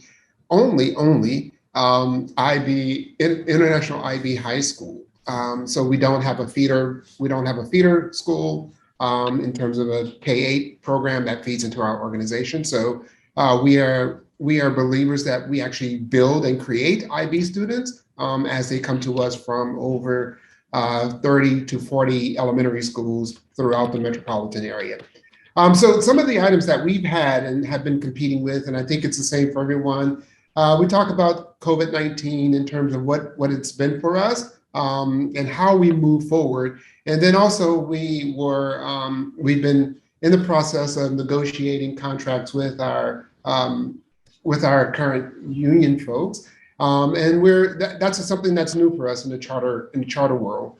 So it's something that we've added on top of what we're already doing. And then we were blessed to have Hurricane Ida come and visit us in the last month, and which we're still sort of recovering from. I say sort of, and that's really an understatement in terms of where things and how the destruction actually hit our communities. And the fact that we still don't have, we have schools that still don't have electricity or internet connectivity 1 month later. So we've sort of been on a wave of a number of things. So when it comes to terms of how do we build that resiliency and what are we doing to move forward, I think we've done a number of things, but I'm going to talk a little bit about sort of like what we've done in this process. So one thing that we were firm in doing, and that is how do we make sure that we've increased communications among all of our stakeholders, and not just that one-way communication, like, hey, this is what's happening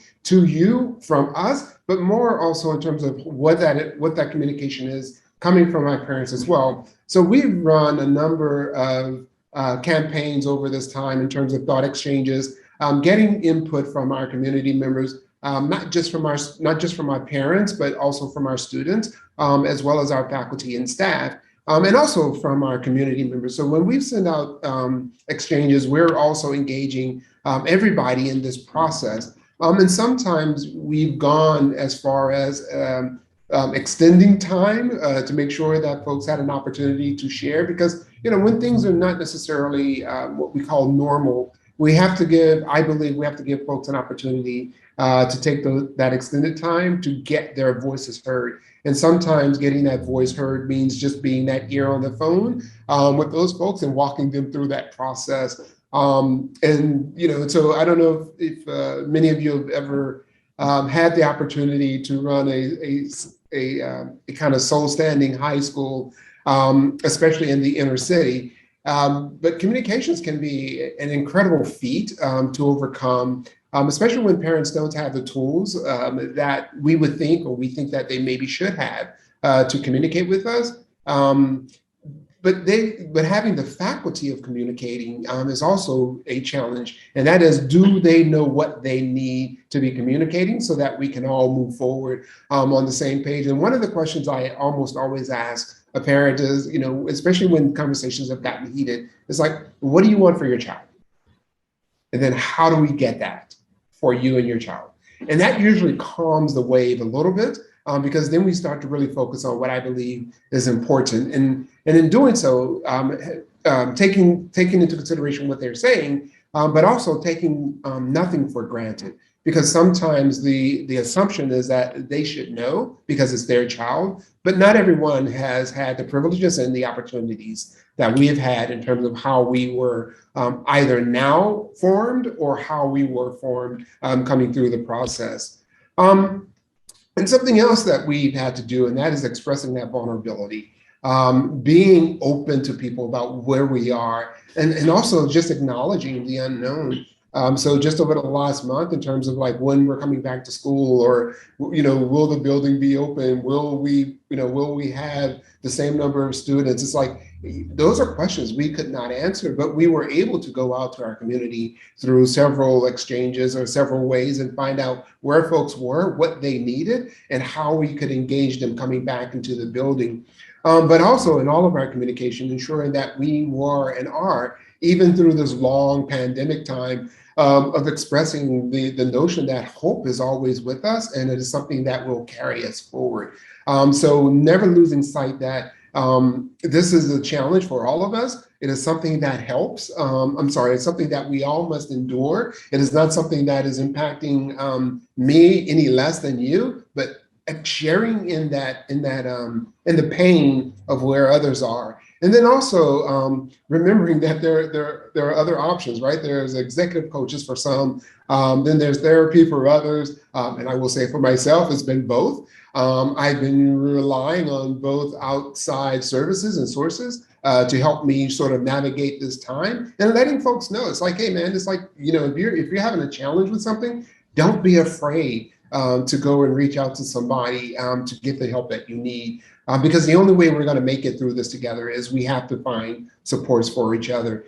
And then, you know, we have to figure out, like, how do I do all this stuff? Because it's like, no one has the time, right? I don't have the time to get all these things done.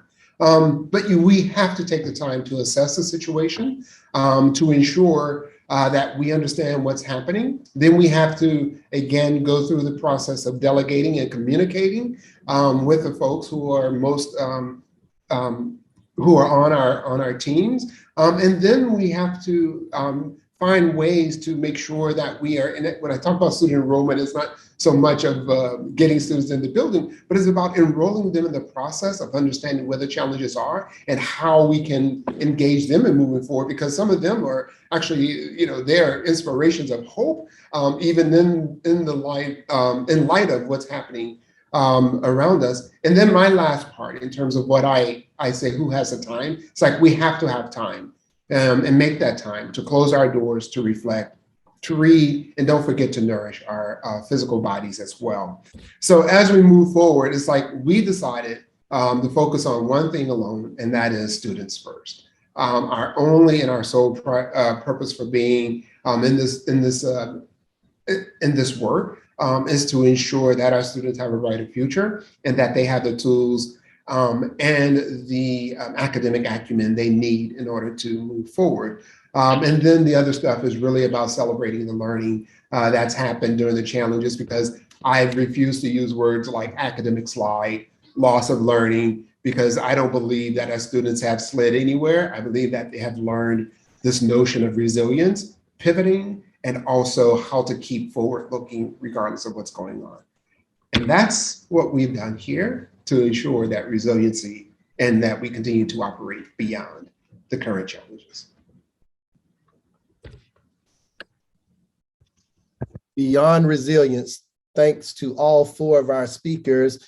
Given that we'd like to stay close to our time limits, let's run this exchange. If we don't get a chance to delve into many of the thoughts, trust that we will send the exchange results out to you, because what this can in essence be is a gift in terms of what people are committed to. Maybe it causes you to rethink your commitments, or maybe adopt a second commitment. So let's dig into this exchange by way of offering a gift to those who have stuck with us today.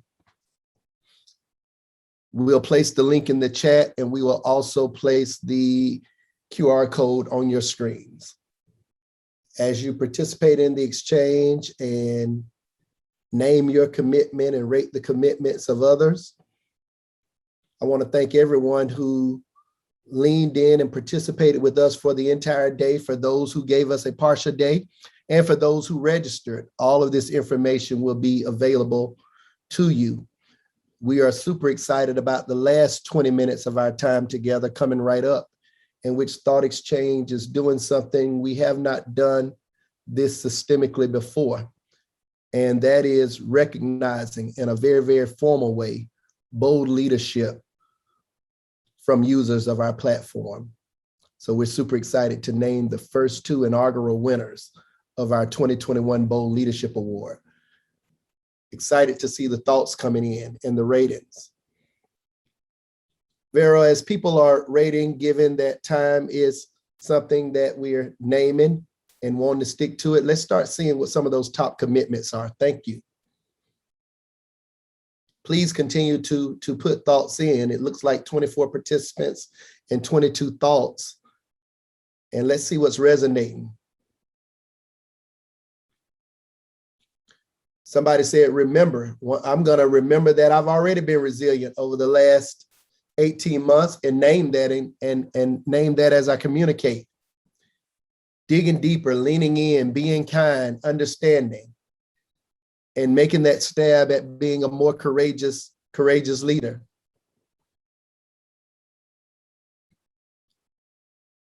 Something else that's resonating is listening more intently to what others are saying. Stephen Covey used to tell us to seek first to understand before we seek to be understood. Absolutely. Understanding another's challenge or pain point. Helping you to better empathize.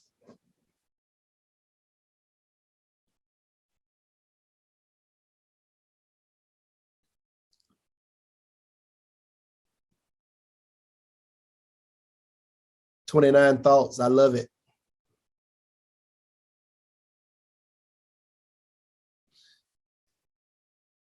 Wow. I'm glad that thought spoke to someone. In our last session, we talked about when I'm being safe. Who am I being safe on the back or backs of? And when you really have to say that I know this and I can't unknow it. So when I don't delve deeper, I'm doing that on the backs of some individuals or segments of my community I'm charged with serving. That's a hard thing to sit with. So I'm glad that thought resonated with somebody throughout the course of the day.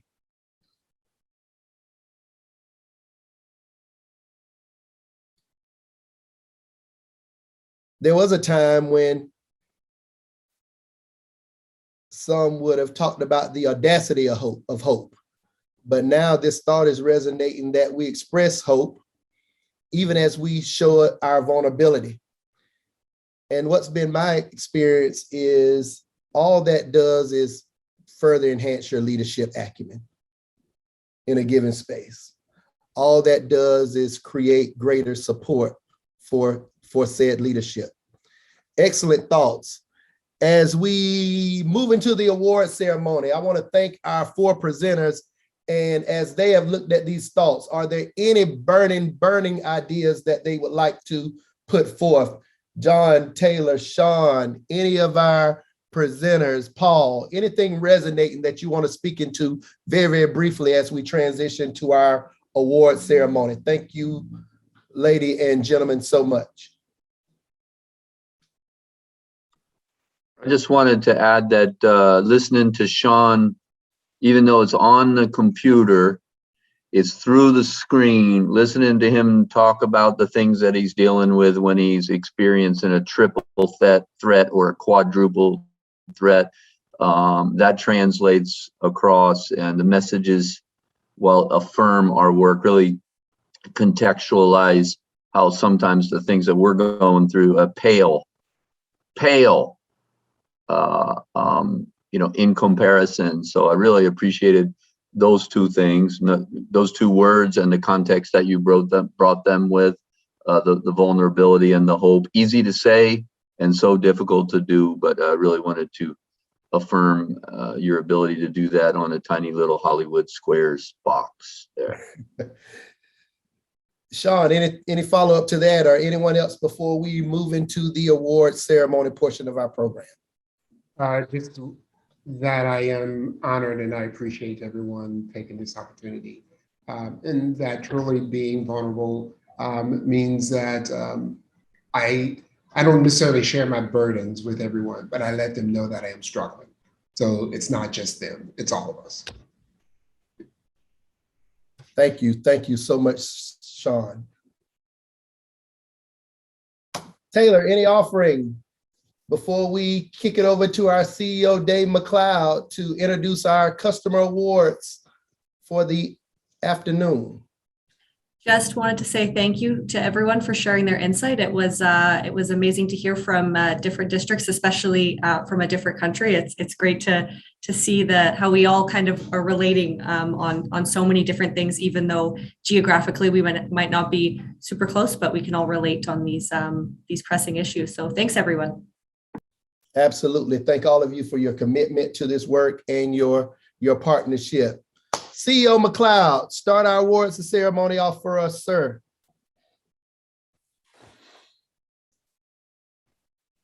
All right. So I want to start by maybe an acknowledgement of both gratitude and sort of profound moment of personal recognition. So just listening to everyone today, first, I just really hear and respect the challenges people have been up against and the ability to share about those and create community around taking risk and being able to be resilient and take steps forward. And I just hear nothing but hope inside the vulnerability, and that's huge. The second thing I want to acknowledge is being a founder of a company. This is a moment of actualization, and I just want to name it. Meaning it's, I feel gratitude for the actualization of actually a dream. And the dream is to be able to create a capability to help incredible leaders do the work they do by granting people the right to their voice in the work that they do. And it's huge to be able to be associated with inspirational leaders as an outcome of the reason why we get up every day and sometimes do really tactical things like working on code or talking to investors or dealing with shareholders, and then hearing the outcomes of leaders making a difference around the world is deeply gratifying. And for that, I just wanted to say thanks for everybody who's attending today. Thanks, Dr. Carpenter, for leading us through this, and thanks for all the speakers that we've had come through. And it's a segue to, as a company, I'm mixed on this. If you got to know me, I have a hard time being the one to acknowledge in this, in that I feel like giving an award says we're from a space that we are somehow worthy to give an award, and I both agree and question that. But I actually want to put the idea of an award into a spot that it comes from my heart, which is that without bold leadership, we are nothing. Our company means nothing. We don't exist without bold leaders. And on behalf of the kids, my parents were school teachers. I have 3 kids in schools. I deeply appreciate and recognize the bold leadership that's required to make a difference and turn my kids into the sort of people that I want them to be, and recognizing what's possible for them in terms of everything talked about today. So as we identify two bold leaders of so many of our hundreds and hundreds of potential leaders that we deal with, I just want to acknowledge everybody who steps into boldness wherever you are on that bold spectrum of just getting your feet wet to swimming way, way out deep. And I really love that we're taking the time to actually acknowledge 2 people that have done some pretty exceptional work. So for that, I'll pass it back over to you, Dr. Carpenter, and just want to end with so much gratitude. Thank you. Thank you. Thank you so much, Dave. And we're honored to work with you on this rocket ship that we call ThoughtExchange with some amazing, amazing partners in this work. And this was difficult when we started thinking about this notion of bold leadership. And what does it mean to be inclusive as a leader? What does it mean to give a voice to folks who might not have a voice otherwise? And so many of our partners exemplify that. What I always find unique and interesting about this, and I can pull a snippet from a part of my personal professional story, is when you're being bold and when you're being courageous in your leadership and when you're getting voice and bringing that voice to the table in a way that it hasn't been centered otherwise, you may not always get applause for it in your local community. And someone used the word in exchange earlier today that it's safer to not even go there. And we played with that thought and talked about who we are being safe on the backs of. But there's some of us that are just too foolish to be that safe. And a community may not recognize that that's what they need when they're getting it. But that story continues to be told. It continues to be told in outcomes. It continues to be told in experiences. And personally, it's no victory lap, but I've been in that space before. Pre-George Floyd, trying to bring communities to a space of greater understanding, greater inclusion, in a way that my voice could not be heard and wasn't heard. And now that same metropolitan area, as recently as this week, has been calling back, saying, Dr. Carpenter, we need to hear more from you, because we still have embarrassing situations happening in our community around race, around inclusion, around equity. And a news station that would be biased in their telling of the story 2 years ago, now wanting to center my voice. That's no victory lap, but it is encouragement for those who are doing that work. So we've looked at individuals who have exemplified that level of determination, that level of vision, and that level of leadership to turn insights from their community into impactful discussions and meaningful action for young people. So let's talk about our first ever winner. And she's literally sitting in her superintendent's office as we speak, because she is leading her new district now as head of diversity, equity, inclusion, and anti-racism in an equity audit. But she started her work with us when she served as superintendent in a community that some might say is similar to what I just described. But our first winner made it her mission to ensure that student voice plays a key role in shaping how the African American Studies curriculum would be designed in her district.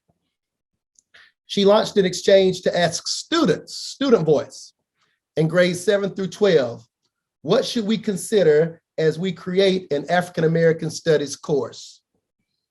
The result was a conversation that helped highlight what students found valuable and what they were interested in. And these insights were used to successfully implement the district's first African American history curriculum. Prior to that, she served as superintendent. This is the work she's doing now as a chief equity officer. We honor her. We honor her commitment to anti-bias, inclusive conversation. She's sitting in her superintendent's office now saying, I tried to get here, but we have to get this equity audit done. Thanks for recognizing me. And Dr. Carpenter, make me proud. Her name is Dr. Teresa Lance, Assistant Superintendent of Equity and Innovation at Elgin Area Schools 46. Dr. Lance has been a valuable partner for a long, long time, and we greatly, greatly appreciate the work that she does to ensure that all means all. Dr. Teresa Lance. Give her a virtual round of applause.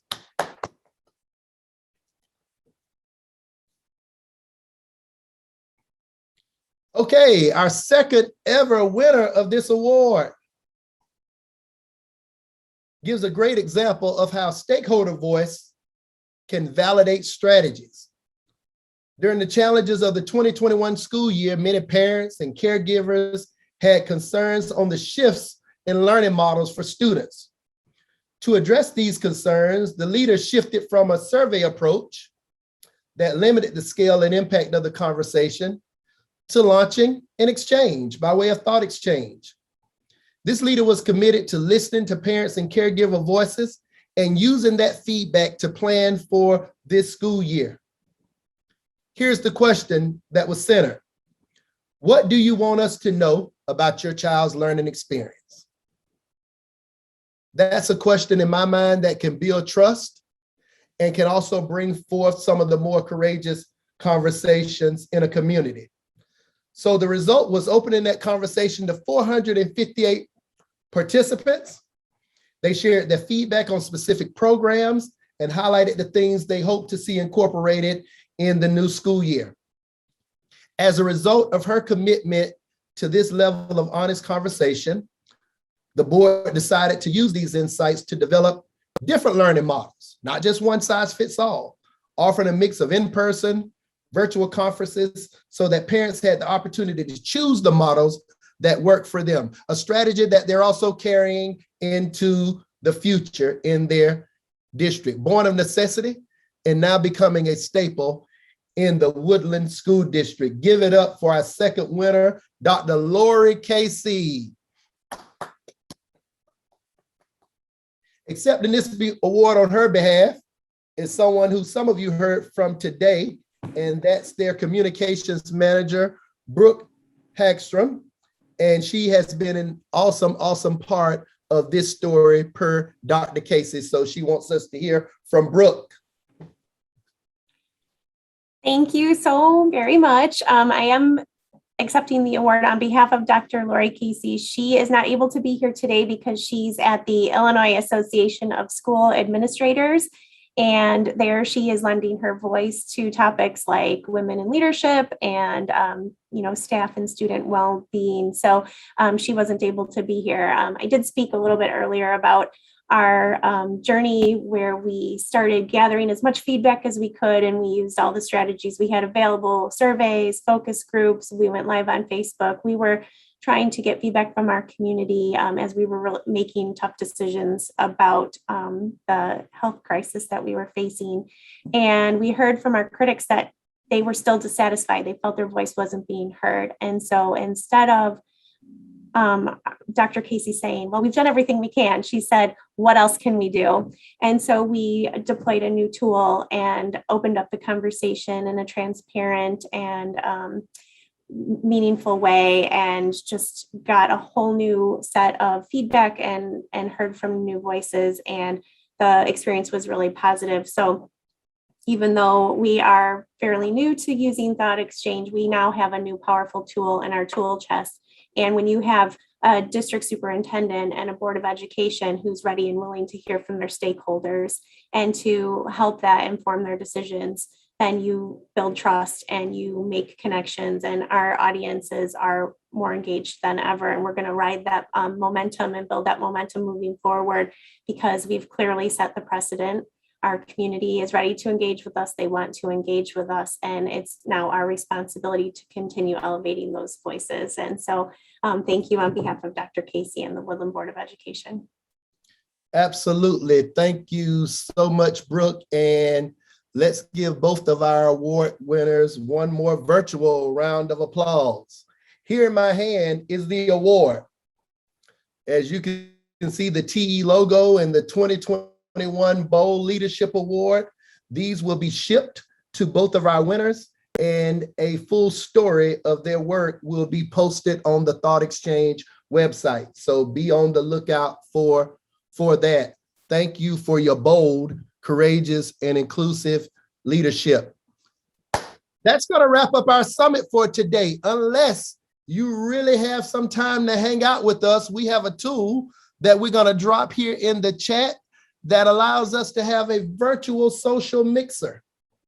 A virtual social mixer. So the link is there. If you met someone today or you heard from someone today and maybe you want to engage with them in a deeper way, come join us at the mixer. If not, you participated part of the day, this event will be made available to you. Thanks to each of you who stayed with us for the entire day. Thank you for your partnership. Thank you for your work. Our profession and your communities are better.